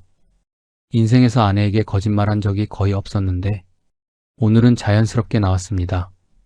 아직은 말 안 해도 돼. 수익 나면 그때 말하지 뭐. 그날 저녁 혼자 방에서 휴대폰을 켰습니다. 유튜브를 봤습니다. 코스피 곧 폭락한다. 인버스로 대박 내는 법. 영상을 보며 확신했습니다. 내 선택이 맞아. 곧 증명될 거야. 평생 모은 돈 9천만 원. 35년 회사 생활의 결실. 단 하루 만에 전액 투자했습니다. 그게 제 인생 최악의 선택이 될 줄은 그땐 몰랐습니다. 투자 첫날 밤 잠을 설쳤습니다. 새벽 4시에 눈이 떠졌습니다. 휴대폰을 켰습니다. 미국 증시를 확인했습니다. 다우존스 마이너스 0.8%, 나스닥 마이너스 1.2%. 좋아, 미국도 떨어지고 있어. 다시 잠들었습니다. 이번엔 편안하게. 아침 8시 눈을 뜨자마자 휴대폰부터 찾았습니다. 한국 증시 시작 전 선물 지수를 확인했습니다. 마이너스 1.5%. 심장이 뛰었습니다. 떨어진다. 9시 정각. 장이 시작되었습니다. 실시간으로 지수를 지켜봤습니다. 4018에서 출발. 3995. 오, 4000도 깨졌어. 소리를 지를 뻔했습니다. 아내가 부엌에서 물었습니다. 여보, 무슨 일이에요? 아니야. TV 보다가. 거짓말이 또 나왔습니다. 오전 11시. 코스피 3972. 하루 만에 거의 50포인트 하락. 제 계좌를 확인했습니다. 평가 금액 9,115만원. 수익 115만원. 하루 만에 115만원. 손이 떨렸습니다. 은행 예금으로는 1년을 굴려야 200만원인데 단 하루의 절반을 점심때까지 계좌만 들여다봤습니다. 밥 먹으라는 아내 말도 안 들렸습니다. 오후 2시. 코스피 3,955. 제 계좌 9,180만원. 수익 180만원. 미쳤다. 진짜 되는구나. 오후 3시 30분. 장 마감. 210만원. 방 안에서 혼자 주먹을 불끈 쥐었습니다. 저녁 식사 자리. 아내가 말했습니다. 오늘 뉴스 봤어요? 왜? 주식이 떨어졌대요. 다들 난리래. 그래? 태연한 척했습니다. 하지만 속으론 웃고 있었습니다. 떨어져야 나는 버는 거야. 모두가 우는데 나만 웃는 거지. 식사 후 혼자 방에 들어갔습니다. 휴대폰을 켰습니다. 낚시 동호회 단톡방. 메시지가 수십 개 쌓여 있었습니다. 김형, 야, 오늘 장 봤어? 떨어졌어. 박형, 나 200만원 날렸네. 이형, 에이, 괜찮아. 내일 오를 거야. 저는 메시지를 보내지 않았습니다. 그냥 조용히 읽기만 했습니다. 미안하지만 친구들아, 나는 오늘 210만원 벌었어. 우월감이 밀려왔습니다. 35년 회사 생활. 처음 느껴보는 감정이었습니다. 그날 밤 유튜브를 켰습니다. 인버스 수익 인증합니다. 영상을 봤습니다. 저는 이틀 만에 500만원 벌었어요. 댓글을 읽었습니다. 부럽습니다. 저도 시작할게요. 역시 하락장이 기회네요. 문득 생각이 들었습니다. 하루에 210만원이면 한 달이면 4,200만원? 아니, 매일 떨어지진 않겠지. 그래도 한 달에 1,000만원은 되겠네. 계산기를 두드렸습니다. 상상만으로 행복했습니다. 다음날 토요일, 낚시 모임 날입니다. 평소보다 일찍 나갔습니다. 한강에 도착했습니다. 친구들이 이미 와 있었습니다. 영호야, 일찍 왔네? 응, 오늘 날씨 좋아서. 낚싯대를 펼쳤습니다. 1시간쯤 지났을까? 김형이 한숨을 쉬었습니다. 어제 장 때문에 잠을 못 잤어. 왜? 많이 잃었어? 박 형이 물었습니다. 200만 원. 별거 아닌데도 기분이 그래. 나도 그래. 150만 원 날렸어. 저는 말없이 낚싯대만 바라봤습니다. 속으로는 웃고 있었습니다. 너희가 잃은 돈 내가 번 거야. 이 형이 저를 봤습니다. 영어는 안 해서 다행이네. 이런 거 신경 안 쓰니까 편하겠다. 응 뭐. 겸손하게 대답했습니다. 하지만 속마음은 달랐습니다. 모르는 소리 하고 있네. 나는 어제 210만 원 벌었어. 너희가 잃은 돈 내가 먹는 거야. 우월감이 점점 커졌습니다. 월요일 아침, 장이 시작되었습니다. 코스피는 다시 조금 올랐습니다. 3,948에서 4,015로 67포인트. 제 계좌는 줄어들었습니다. 9,210만 원에서 9,090만 원으로 마이너스 120만 원. 살짝 당황했습니다. 하지만 곧 생각했습니다. 괜찮아. 조금 오르락내리락 하는 거야. 큰 흐름은 하락이니까 조금만 기다리면 돼. 그렇게 스스로를 달랬습니다. 화요일, 또 조금 올랐습니다. 4,015에서 4,052로 제 계좌 8,970만 원. 수익이 사라지고 오히려 마이너스 30만 원 손실. 뭐야? 불안감이 밀려왔습니다. 수요일 아침, 증권사에 전화했습니다. 저기요, 지난번에 계좌 만들었던 사람인데요. 네, 고객님. 무엇을 도와드릴까요? 인버스 말고 더 빨리 수익 나는 거 없나요? 직원이 잠시 침묵했습니다. 혹시 레버리지 상품 말씀이신가요? 그게 뭔데요? 지수가 1% 움직이면 2% 수익이 나는 상품입니다. 오, 그거요. 그걸로 바꿔주세요. 고객님, 그건 위험합니다. 손실도 2배거든요. 괜찮아요. 어차피 떨어질 건데. 직원이 난처하게 말했습니다. 그리고 레버리지 상품은 조건이 있습니다. 조건이요? 네, 예탁금이 1,000만 원 이상이어야 하고요.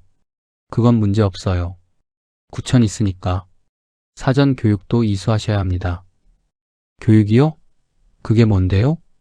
온라인으로 1시간 정도 영상 시청하시면 됩니다.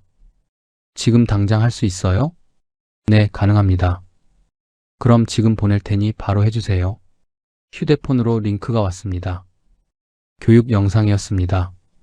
레버리지 ETF의 위험성, 손실 확대 가능성, 장기 보유 시 가치 하락. 영상을 틀어놓고 다른 일을 했습니다. 제대로 보지도 않았습니다. 1시간 후, 확인 테스트? 이런 걸 누가 틀려? 문제를 대충 찍었습니다. 수료증이 발급되었습니다. 다시 증권사에 전화했습니다.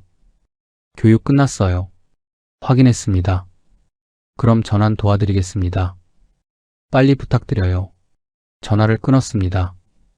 귀찮은 절차 맞네. 어차피 떨어질 건데 뭐. 전환 완료. 기존 인버스 매도. 레버리지 인버스 EX 매수. 9천만 원 전액. 이제 진짜 시작이야. 떨어질 때 2배로 벌면 되지. 계산기를 두드렸습니다. 1% 하락하면 2% 수익. 하루 2%면 180만 원. 한 달이면 눈이 반짝였습니다. 저녁, 아내가 물었습니다. 요즘 기분 좋아 보여요. 그래? 네, 뭔가 좋은 일 있어요? 응. 뭐 그냥. 구체적으로 말하지 않았습니다. 아직은 때가 아니야. 더 벌고 나서 말하지. 그날 밤, 침대에 누워 생각했습니다. 레버리지까지 했으니 이제 정말 본격적으로 벌겠네. 친구들은 계속 잃고 나는 계속 벌고 1년 후엔 3억도 되겠는걸? 상상만으로 잠이 오지 않았습니다. 하지만 저는 몰랐습니다. 레버리지는 양날의 검이라는 것을, 수익이 2배면 손실도 2배라는 것을, 곧 다가올 지옥을. 그땐 전혀 몰랐습니다. 목요일 아침, 장이 열렸습니다. 코스피 4,052에서 시작. 오늘은 좀 떨어지겠지. 기대하며 화면을 봤습니다. 하지만 4,052, 4,068, 4,085 계속 올랐습니다. 오전 11시 코스피 4112. 하루 만에 60포인트 상승. 제 계좌를 확인했습니다. 평가 금액 8,760만원. 손실 마이너스 240만원. 뭐야? 목소리가 떨렸습니다. 레버리지는 2배였습니다. 지수가 1.5% 오르니까 제 손실은 3%, 270만원이 하루 만에 사라졌습니다. 괜찮아, 일시적인 거야.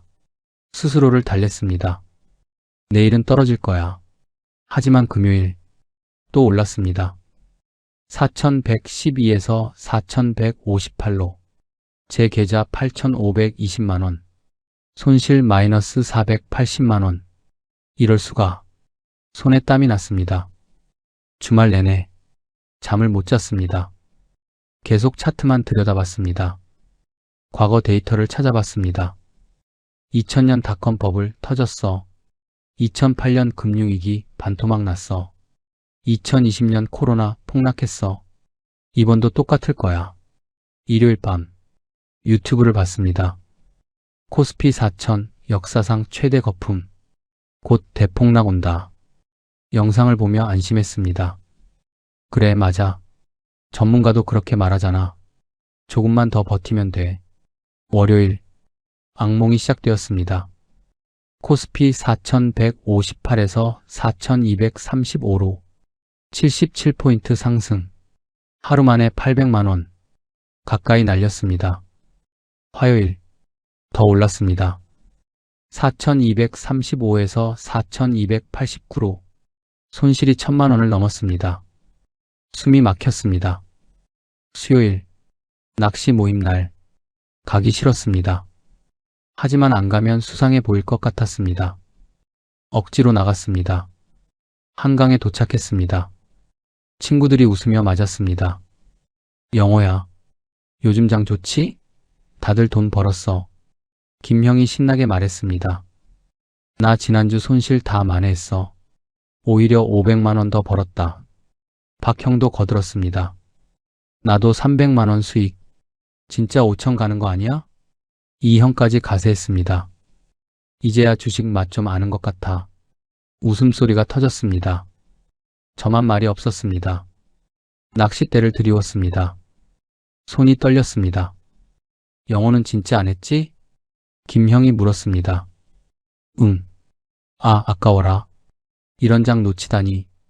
고개를 숙였습니다. 점심때 친구들은 계속 주식 얘기만 했습니다. 다음 주엔 삼성전자 10만원 가겠는데 SK하이닉스도 미쳤어. 저는 소주만 마셨습니다. 말없이 속이 쓰렸습니다. 집에 돌아오는 버스 안. 휴대폰을 켰습니다. 계좌를 확인했습니다. 7,980만원, 9천만원 넣어서 1,020만원 손실. 눈물이 날 것 같았습니다. 그날 밤 결심했습니다. 물타기다. 지금 더 사면 평단가가 낮아져. 떨어질 때 손실을 만회할 수 있어. 계산기를 두드렸습니다. 1억을 더 넣으면 총 투자금 2억. 평단가가 낮아지니까 조금만 떨어져도 본전이지. 논리적으로 생각했습니다. 35년간 데이터 분석하던 습관. 목요일 아침 은행을 찾았습니다. 적금 해지하려고요. 창구 직원이 물었습니다. 1억 1천만 원짜리요? 네. 급하신 일이세요? 네, 좀 급해서요. 결혼기념일 저축하신 거 아니셨나요? 직원이 통장을 보며 말했습니다. 가슴이 뜨끔했습니다. 맞습니다. 아내와 함께 10년간 모은 돈. 결혼 40주년 여행 가려고. 사정이 생겼어요. 목소리를 낮췄습니다. 중도 해지하시면 이자가 깎여요. 괜찮습니다. 정말 괜찮으세요? 네, 빨리 부탁드려요. 서류에 도장을 찍었습니다. 손이 떨렸습니다. 통장 잔고에 1억 1천만 원이 찍혔습니다. 은행을 나섰습니다. 다리에 힘이 없었습니다. 편의점에 들려 캔커피를 사서 벤치에 앉았습니다. 휴대폰을 꺼냈습니다. 증권 앱을 켰습니다. 이게 맞는 걸까? 잠시 망설였습니다. 아니야, 이게 맞아. 평단가를 낮춰야 해. 안 그러면 계속 손실이야. 스스로를 설득했습니다. 레버리지 인버스 2배. 매수 1억 1천만 원. 전액. 손가락이 화면 위에 머물렀습니다. 5초, 10초. 숨을 깊이 들이쉬었습니다. 클릭. 체결 완료. 화면을 봤습니다. 총 투자금 2억 원. 현재 평가 1억 8,200만 원. 손실 마이너스 1,800만 원. 괜찮아. 중얼거렸습니다. 이제 조금만 떨어지면 본전이야. 집에 돌아왔습니다. 현관문을 열었습니다. 다녀왔어요. 아내가 웃으며 맞았습니다. 어디 갔다 왔어요? 응, 산책. 또 거짓말. 여보, 내년에 우리 결혼 40주년이잖아요. 아내가 말했습니다. 제주도 갈까요? 아니면 유럽? 적금 모은 거 있으니까 괜찮겠죠?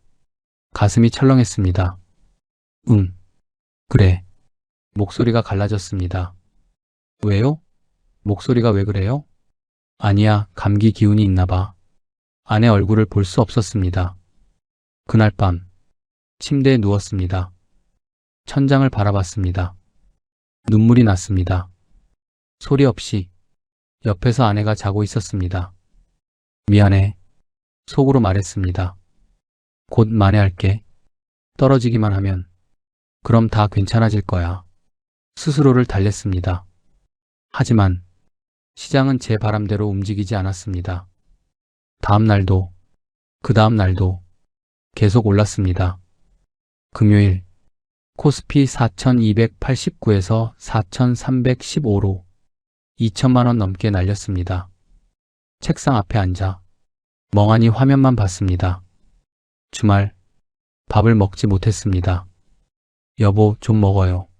아내가 걱정했습니다. 배 안 고파. 어제도 안 먹었잖아요. 나중에 먹을게. 토요일 밤, 체중계에 올라갔습니다. 72kg. 일주일 전 77kg였는데 5kg가 빠졌습니다. 거울을 봤습니다. 낯선 사람이 보였습니다. 일요일 아침, 딸에게서 전화가 왔습니다. 받지 않았습니다. 또 울렸습니다. 어쩔 수 없이 받았습니다. 여보세요? 아빠, 나야? 응. 다음 주 일요일에 손녀 생일이잖아요. 아, 그래. 저희 집에서 파티할 건데 오세요. 응, 알았어. 아빠, 목소리 왜 그래요? 어디 아파요? 아니야, 괜찮아. 그리고 아빠, 딸이 조심스럽게 말했습니다. 손녀가 자전거 갖고 싶대요. 아빠가 사주신다고 했었잖아요. 기억하세요? 가슴이 철렁했습니다. 기억납니다. 6개월 전에 약속했었죠. 그게 지금은 말이 막혔습니다. 괜찮아요. 나중에 사주셔도. 미안하다. 무슨 일 있어요? 아빠 진짜 이상해요. 아무것도 아니야. 끊을게. 전화를 끊었습니다. 손녀 얼굴이 떠올랐습니다. 할아버지, 자전거 사줄 거지? 밝게 웃던 얼굴. 눈물이 났습니다. 자전거 하나 못 사주는 할아버지. 월요일, 장이 열렸습니다. 또 올랐습니다. 손실이 거의 2,600만 원. 화면을 끌 수가 없었습니다. 화장실 갈 때도 들고 갔습니다. 밥 먹을 때도 옆에 뒀습니다. TV 볼 때도 손에 쥐고 있었습니다. 중독이었습니다. 화요일, 코스피 4,412, 제 계좌 1억 7,050만 원, 손실 마이너스 2,950만 원, 3천만 원에 가까워졌습니다. 손이 떨렸습니다. 심장이 두근거렸습니다. 숨쉬기가 힘들었습니다. 아내가 물었습니다. 여보, 병원 가봐요. 왜? 얼굴색이 안 좋아요. 많이. 괜찮아. 언제부터 이렇게 마른 거예요? 신경 쓰지 마. 짜증이 났습니다. 요즘 나한테 왜 그래요? 아내 목소리에 서운함이 묻어났습니다. 뭘 어쩌라고. 소리를 질렀습니다. 아내가 놀라 저를 봤습니다. 부엌으로 들어갔습니다. 혼자 남았습니다. 후회가 밀려왔습니다. 왜 화를 낸 거야? 아내가 뭘 잘못했다고. 하지만 사과하러 가지 못했습니다. 자존심이, 아니 두려움이. 수요일, 코스피 4,412에서 4,455로 이제 손실이 3천만 원을 넘었습니다. 비명을 지르고 싶었습니다. 새벽 2시, 잠을 잘 수 없었습니다. 거실로 나갔습니다. 소파에 앉았습니다. 휴대폰을 켰습니다. 미국 증시를 봤습니다. 또 올랐습니다. 이럴 수가. 대체 언제까지 오르는 거야? 전문가들은 거품이라고 했잖아. 왜 안 떨어지는 거야? 소파 쿠션을 쳤습니다. 목요일, 더 이상 버틸 수 없었습니다. 결심했습니다. 마지막이야. 정말 마지막 한 번만. 물을 타서 평단가를 낮추면 조금만 떨어져도 본전이야. 하지만 돈이 없었습니다. 통장 잔고 50만 원. 남은 건 집분. 은행 앱을 열었습니다. 주택담보대출. 클릭했습니다. 대출 가능 금액 조회. 7천만 원. 손가락이 멈췄습니다. 집까지 담보로? 이건 너무 위험한 거 아니야? 양심이 말했습니다. 하지만 다른 목소리도 들렸습니다. 지금이 바닥이야. 여기서 물 타면 대박이야. 떨어지기만 하면 다 회복해. 30분 동안 고민했습니다. 화면을 켰다 껐다 반복했습니다. 결국 클릭했습니다. 대출 신청하기. 금요일 오전 은행 지점을 찾았습니다. 대출 상담실. 30대 남자 직원이 맞았습니다. 어서 오세요. 주택담보대출 신청했는데요. 네, 확인했습니다. 직원이 서류를 봤습니다. 신청 금액이 5천만 원이시네요. 네. 용도가 어떻게 되세요? 집 수리요. 거짓말이 자연스러워졌습니다. 고객님 연세가 65세시고요. 직원이 난처한 표정을 지었습니다. 이 나이에 대출은 위험합니다. 상환 계획이 있으세요? 국민연금으로 갚을 겁니다. 이자만 해도 월 25만 원인데요. 괜찮습니다. 정말 신중하게 생각해 보세요. 직원이 다시 한번 권했습니다. 됐어요. 진행해 주세요. 서류에 사인 부탁드립니다. 펜을 받았습니다. 손이 떨렸습니다. 사인란을 봤습니다. 펜을 댔습니다. 방영호. 글씨가 흐려졌습니다. 눈물 때문에. 이틀 후 월요일 5천만 원이 입금되었습니다. 집을 담보로 빌린 돈. 평생 살던 우리 집. 손이 떨렸습니다. 증권 앱을 켰습니다. 레버리지 인버스 EX. 매수 5천만 원. 전액. 잠시 멈췄습니다. 이게 정말 마지막이야. 더 이상은 없어. 제발. 클릭. 체결 완료. 휴대폰을 내려놓았습니다. 두 손으로 얼굴을 감쌌습니다. 제발, 제발 떨어져라. 기도했습니다. 하지만 하늘은 제 기도를 듣지 않았습니다. 화요일, 또 장이 또 올랐습니다. 손실이 6천만 원을 넘었습니다. 숫자는 중요하지 않았습니다. 이미 감각이 마비되었으니까 밤마다 잠을 잘 수 없었습니다. 새벽 3시면 어김없이 눈이 떴습니다. 거실로 나갔습니다. 불도 켜지 않았습니다. 어둠 속에서 휴대폰만 켰습니다. 미국 증시를 확인했습니다. 또 올랐습니다. 아, 신음이 새어나왔습니다. 심장이 터질 것 같았습니다. 숨을 제대로 쉴 수 없었습니다. 가슴을 움켜쥐었습니다. 아침 7시, 아내가 일어났습니다. 여보, 여기서 뭐 해요? 소파에 앉은 저를 발견했습니다. 잠이 안 와서. 요즘 계속 그래요. 병원 가봐요. 괜찮아. 괜찮은 게 아니에요. 아내 목소리가 높아졌습니다. 한 달 사이에 사람이 완전히 달라졌어요. 밥도 안 먹고 말도 안 하고. 대체 무슨 일이에요? 아무것도 아니라니까. 저도 소리를 질렀습니다. 아내가 눈물을 글썽였습니다. 당신 나한테 숨기는 거 있죠? 있다면 말해요. 우리 부부잖아요. 말할 수 없었습니다. 2억 5천을 걸었다고. 집까지 담보로 잡혔다고. 지금 반 넘게 날렸다고. 정말 아무것도 아니야. 돌아섰습니다. 방으로 들어가 문을 잠갔습니다. 아내가 문 밖에서 말했습니다. 여보, 대답하지 않았습니다. 금요일, 낚시 모임 날, 가지 않았습니다. 김형한테서 전화가 왔습니다. 영호야, 오늘 안 와? 몸이 안 좋아서. 어디 아파? 감기 기운. 그래, 푹 쉬어. 다음에 보자. 전화를 끊었습니다. 친구들을 볼 수 없었습니다. 그들의 웃음소리를 들을 수 없었습니다. 나 이번 주에 또 벌었어. 상상만으로도 괴로웠습니다. 주말, 아무것도 하지 않았습니다. 침대에만 누워 있었습니다. 천장을 바라봤습니다. 시간이 어떻게 가는지 몰랐습니다. 밥도 먹지 않았습니다. 물만 마셨습니다. 토요일 저녁, 딸이 찾아왔습니다. 초인종이 울렸습니다. 아내가 문을 열었습니다. 어머, 지은아. 엄마, 아빠 어디 계세요? 방에서 나갔습니다. 아빠. 딸이 놀란 표정을 지었습니다. 아빠, 얼굴이 왜 그래요? 응? 괜찮은데? 괜찮은 게 아니에요. 완전히 말랐어요. 한 달 만에 10kg는 빠진 것 같아요. 딸이 아내를 봤습니다. 엄마, 아빠 병원 안 가봤어요? 가보라고 했는데 안 간대. 아빠, 무슨 일 있어요? 아무것도 없어. 거짓말하지 마세요. 딸 목소리가 떨렸습니다. 지난번 전화할 때도 이상했어요. 손녀 자전거도 갑자기 안 사준다고 하고. 아빠, 돈 문제예요? 가슴이 철렁했습니다. 아니야, 돈 문제 아니야.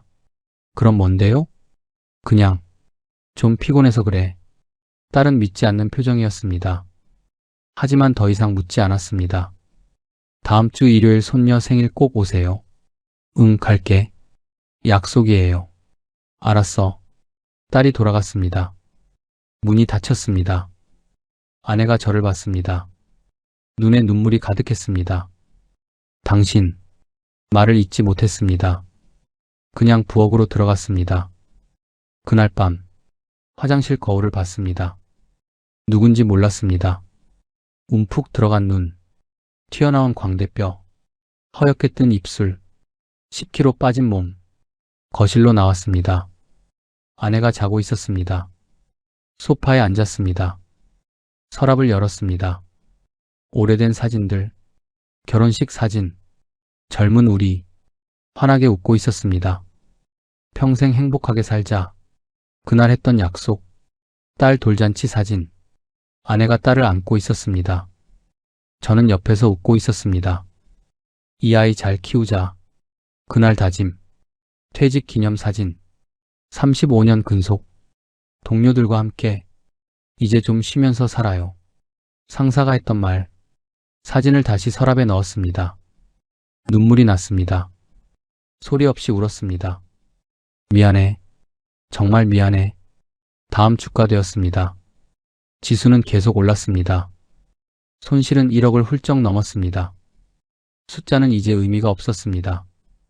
매일이 지옥이었습니다. 아침에 눈 뜨는 게 두려웠습니다. 장이 시작되는 9시가 공포였습니다. 휴대폰 없이는 5분도 못 견뎠습니다. 화장실 갈 때도, 밥 먹을 때도, TV 볼 때도 계속 계좌만 확인했습니다. 중독이었습니다. 벗어날 수 없었습니다. 금요일 저녁 식사 자리, 아내가 차려준 밥, 젓가락을 들었습니다. 입에 넣었습니다. 씹었습니다. 맛이 없었습니다. 삼켰습니다. 목에 걸렸습니다. 여보, 아내가 불렀습니다. 나한테 말해요. 제발. 이렇게 살 수 없어요. 눈물이 흘렀습니다. 아내가 우는 모습? 30년 만에 처음 봤습니다. 자리에서 일어났습니다. 방으로 들어갔습니다. 문을 잠갔습니다. 침대에 누웠습니다. 천장을 봤습니다. 언제까지 이럴 거야? 대체 언제까지? 제발. 기도했습니다. 2026년 1월. 새해가 밝았습니다. 하지만 제게는 아무 의미 없었습니다. 새해 첫날도 휴대폰만 봤습니다. 1월 첫째 주, 지옥 같은 한 주였습니다. 매일 지수는 올랐습니다. 4,700, 4,750, 4,800. 멈출 줄 몰랐습니다. 주말에도 아무것도 먹지 못했습니다. 물만 마셨습니다. 침대에서 일어나지 못했습니다. 온몸에 힘이 없었습니다. 일요일, 손녀 생일 파티 날, 딸한테서 전화가 왔습니다. 받지 않았습니다. 또 울렸습니다. 또 받지 않았습니다. 문자가 왔습니다. 아빠, 왜 전화 안 받아요? 손녀가 할아버지 기다려요. 꼭 오신다고 하셨잖아요. 읽을 수 없었습니다. 휴대폰을 엎어놓았습니다. 아내가 방문을 두드렸습니다. 여보, 지은이네 가야죠. 여보, 못 가. 왜요? 약속했잖아요. 몸이 안 좋아. 그럼 병원이라도 가요.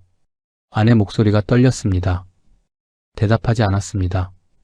아내의 발소리가 멀어졌습니다. 혼자 남았습니다. 악몽의 월요일, 장이 열렸습니다. 코스피 4,820에서 출발. 계속 올랐습니다. 심장이 미친 듯이 뛰었습니다. 손에 땀이 흘렀습니다. 화면 속 숫자. 코스피 4,968. 5천이 눈앞이었습니다. 제 계좌를 봤습니다. 평가 금액 6,750만원. 손실 마이너스 1억 8,250만원. 숨이 막혔습니다. 오후가 되자 더 올랐습니다. 5,028, 5천을 넘었습니다. 역사상 처음 비명을 지르고 싶었습니다. 손실이 거의 2억. 더 이상 버틸 수 없었습니다. 손이 떨렸습니다. 온몸이 떨렸습니다. 식은땀이 흘렀습니다. 지금 팔면 정말 끝이야. 2억 5천이 6천으로. 하지만 계속 버티면 이마저도 사라질 거야. 결심했습니다. 아니, 항복했습니다. 손가락을 화면에 댔습니다. 전량 매도. 버튼이 보였습니다. 손가락이 멈췄습니다. 10초, 20초, 30초.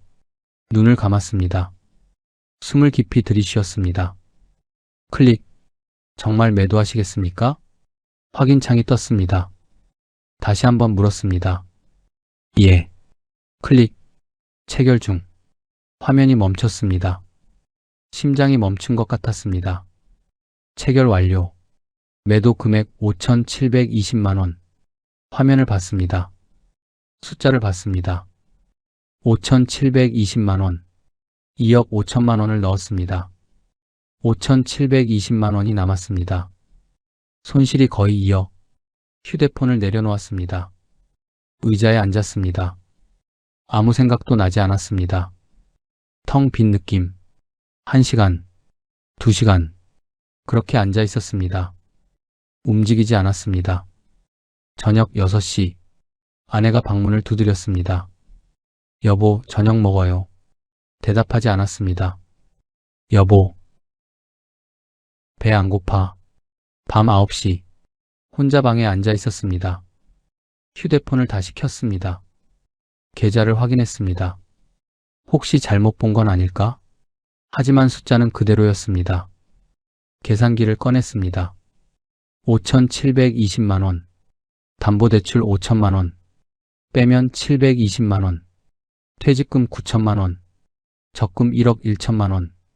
담보대출 5천만원. 총 2억 5천만원. 3개월. 단 3개월 만에 720만 원만 남았습니다. 서랍을 열었습니다. 통장들이 있었습니다. 잔고 영원. 모두 비어 있었습니다. 웃음이 나왔습니다. 미친 사람처럼 웃다가 울었습니다. 소리를 죽여서 거실로 나갔습니다. 아내는 소파에서 TV를 보고 있었습니다. 저를 보지 않았습니다. 말을 걸지 않았습니다. 화장실로 갔습니다. 문을 잠갔습니다. 변기 뚜껑을 닫고 앉았습니다. 거울을 봤습니다. 낯선 사람, 해골 같은 얼굴, 움푹 들어간 눈, 손으로 얼굴을 감쌌습니다. 숨 죽여 울었습니다. 미안해, 미안해. 밖에서 아내가 설거지하는 소리, 물 흐르는 소리, 그릇 부딪히는 소리, 평화로운 소리들. 하지만 제 안은 지옥이었습니다. 1시간 동안 화장실에서 나오지 못했습니다. 울고 또 울었습니다. 밤 11시, 겨우 나왔습니다. 아내는 이미 잤습니다. 침대 한쪽에 누웠습니다. 천장을 봤습니다. 담보대출부터 갚아야 해. 5천만 원. 그러면 남는 건 720만 원. 35년 인생이 720만 원. 어떻게 말하지? 여보, 우리 돈 다 날렸어. 2억을. 말할 수 없었습니다. 눈을 감았습니다. 잠들고 싶었습니다. 영원히. 하지만 잠은 오지 않았습니다. 새벽까지 눈을 뜨고 있었습니다. 이틀 후 딸한테서 전화가 왔습니다. 또 받지 않았습니다. 문자가 왔습니다. 아빠, 손녀가 울었어요. 할아버지 왜 안 오냐고. 대체 무슨 일이에요? 읽을 수 없었습니다. 지울 수도 없었습니다. 그냥 휴대폰을 꺼버렸습니다. 그날부터 저는 방에서 나오지 않았습니다. 아무도 만나지 않았습니다. 아무 말도 하지 않았습니다. 살아 있었지만 이미 죽은 사람 같았습니다. 손절한 다음 날 은행 앱을 열었습니다. 대출 상환 5천만 원 전액. 클릭. 완료. 계좌 잔고 720만 원. 35년 인생이 720만 원. 휴대폰을 던지고 싶었습니다. 사흘 동안 방에서 나오지 않았습니다. 밥도 먹지 않았습니다. 물만 마셨습니다. 아내는 더 이상 말을 걸지 않았습니다. 토요일 오후 현관 초인종. 딸이었습니다. 어머, 지은아. 아내의 반가운 목소리. 방문이 열렸습니다. 아빠. 딸이 비명을 삼켰습니다. 병원 가요. 지금 당장. 괜찮아. 괜찮은 게 아니에요. 결국 병원에 갔습니다. 검사 결과 극심한 스트레스성 불면증입니다. 이대로 가다간 큰일 납니다. 의사가 심각한 표정으로 말했습니다. 수면제, 항불안제 처방. 차 안. 딸이 운전하며 울었습니다. 아빠, 대체 무슨 일이에요? 대답할 수 없었습니다. 집 앞에 내렸습니다. 아빠. 딸이 저를 붙잡았습니다. 돈 문제죠? 맞죠? 고개를 끄덕였습니다. 얼마나요? 말 못해. 아빠. 미안하다. 차에서 내렸습니다. 딸의 우는 소리가 뒤에서 들렸습니다. 일요일 밤. 저녁 식탁. 아내와 마주 앉았습니다. 김치찌개 한 그릇. 숟가락을 들 수 없었습니다. 여보. 아내가 먼저 말했습니다. 이제 말해요. 얼마나 잃었어요? 침묵했습니다. 아내가 다시 물었습니다. 퇴직금도 날렸어요? 고개를 끄덕였습니다. 적금도요? 또 끄덕였습니다. 집은요? 담보대출 5천만 원 받았어. 지금은? 어제 다 갚았어. 그럼 남은 게 720만 원. 아내 손에서 숟가락이 떨어졌습니다. 바닥에 떨어지는 소리. 쨍그랑. 2억을. 아내 목소리가 떨렸습니다. 720만 원만 남았다고요? 응. 아내가 일어났습니다. 부엌으로 들어갔습니다. 그릇 깨지는 소리. 쨍그랑. 다시 쨍그랑. 소리를 지르고 싶은 것 같았습니다. 하지만 참았습니다. 그냥 그릇만 깼습니다. 한참 후 아내가 나왔습니다. 눈이 빨갛게 부어 있었습니다. 다시 앉았습니다. 무슨 투자였어요? 인버스? 그게 뭔데요? 주식 떨어질 때 돈 버는 거. 왜요? 왜 그런 걸 했어요? 코스피 4000이 거품이라고 생각했어. 떨어질 거라고 확신했어. 하지만 계속 올랐어. 나한테 왜 말 안 했어요? 말 못했어. 35년을 같이 살았잖아요. 아내가 소리쳤습니다. 35년을. 모든 결정을 당신 혼자 했어요? 2억을 혼자 날렸어요? 나한테 한마디도 없이? 말할 수 없었습니다. 결혼 40주년 여행 가려고 모은 거 알죠? 10년 동안 매달 모았어요. 손주 자전거 사주려고 아낀 거 알죠? 당신 건강검진 받으라고 남긴 돈도 다 어디 갔어요? 아내가 울었습니다. 목 놓아. 30년 만에 처음 보는 모습? 미안해. 제가 말했습니다. 정말 미안해. 미안하다고 다해요? 아내가 자리에서 일어났습니다. 방으로 들어갔습니다. 문을 닫았습니다. 잠그는 소리, 딸깍. 거실에 혼자 남았습니다. 소파에 앉았습니다. TV를 켰습니다. 경제뉴스, 코스피 5000 시대 본격화, 개인 투자자 수익률 역대 최고, 전문가들 6000도 가능 전망, 리모컨을 던졌습니다. TV 화면이 깨졌습니다. 바닥에 주저앉았습니다. 머리를 감싸 쥐었습니다. 왜 안 떨어진 거야? 전문가들이 거품이라고 했잖아. 하지만 아무도 대답하지 않았습니다. 깨진 TV 화면만 깜빡거렸습니다. 제 인생처럼 그날 밤 소파에서 잤습니다. 아니, 잠든 게 아니라 기절했습니다. 새벽 4시 눈이 떴습니다. 어둠 속 혼자 이제 어떻게 살지? 720만 원으로, 국민연금 120만 원으로 답이 없었습니다. 창밖을 봤습니다. 아직 어두웠습니다. 동이 트려면 멀었습니다. 제 인생도 아직 어두웠습니다. 언제 동이 틀지 알 수 없었습니다. 며칠이 지났습니다. 아내는 저와 말을 하지 않았습니다. 같은 집에 살지만 남남처럼 목요일 아침 우편함에 편지가 왔습니다. 딸의 편지였습니다. 손편지. 아빠, 손녀가 매일 울어요. 할아버지 보고 싶다고. 아빠, 무슨 일인지 몰라도 우리한테 기대요. 혼자 견디지 마세요. 편지를 읽고 또 읽었습니다. 눈물이 났습니다. 손녀 얼굴이 떠올랐습니다. 할아버지, 자전거 사줄 거지? 약속을 지키지 못했습니다. 금요일, 김형한테서 문자가 왔습니다. 영호야, 다음 주 수요일 낚시 꼭 나와. 1년에 한 번 회식하는 날이야. 다들 보고 싶어 해. 갈 수 없었습니다. 친구들 얼굴을 볼 수 없었습니다. 요즘 주식으로 얼마 벌었어? 그 질문을 들을 수 없었습니다. 일요일 밤, 혼자 거실에 앉았습니다. 노트를 꺼냈습니다. 펜을 들었습니다. 써 내려갔습니다. 지난 3개월을 2025년 10월 코스피 4000을 보고 생각했습니다. 이건 거품이야. 곧 떨어질 거야. 35년간 데이터 분석하며 살았으니까 이 정도는 알 수 있다고 믿었습니다. 퇴직금 9천만 원을 인버스에 넣었습니다. 처음엔 280만 원 벌었습니다. 역시 내가 맞았어. 자만했습니다. 하지만 지수는 떨어지지 않았습니다. 오히려 계속 올랐습니다. 믿을 수 없었습니다. 조금만 더 버티면 레버리지로 바꿨습니다. 손실이 커졌습니다. 적금 1억 1천만 원을 넣었습니다. 결혼 40주년 여행 자금, 아내와 10년간 모은 돈, 물타기를 했습니다.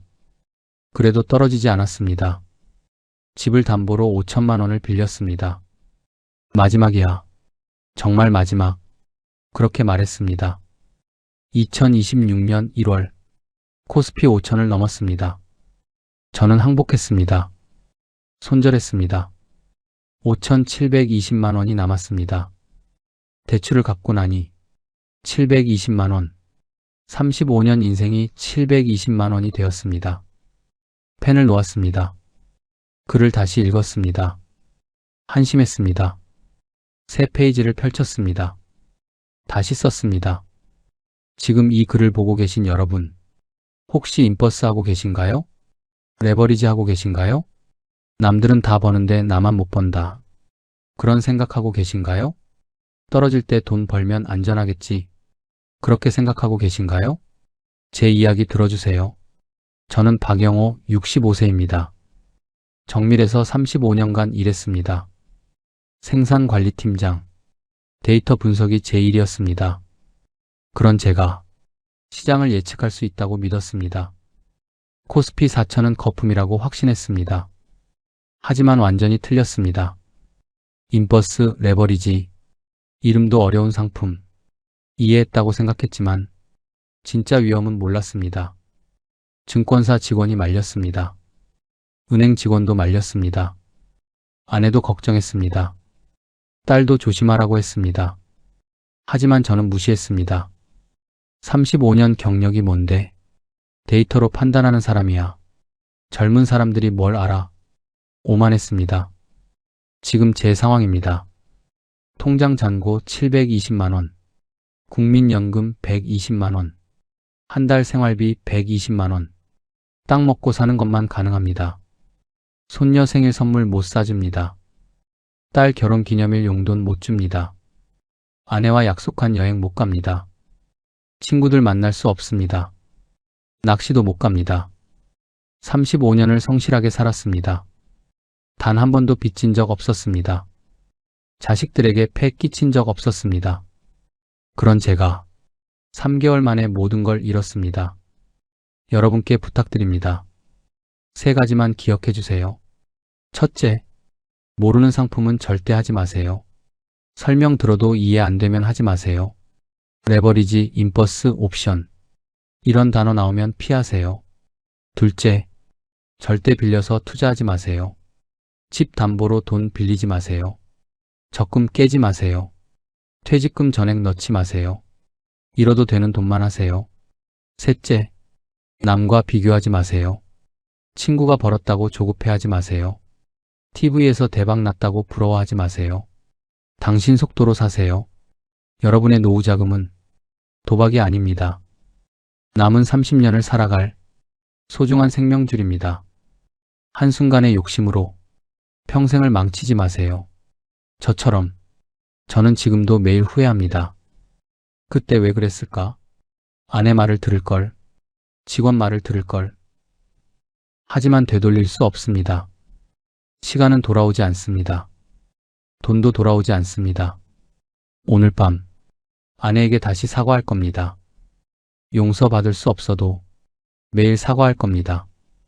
내일부터 아르바이트를 구할 겁니다. 65세 늙었지만 일할 수 있습니다. 조금씩 다시 모을 겁니다. 여러분은 저처럼 되지 마세요. 제발. 펜을 놓았습니다. 노트를 덮었습니다. 깊은 숨을 쉬었습니다. 창밖을 봤습니다. 해가 지고 있었습니다. 어둠이 찾아왔습니다.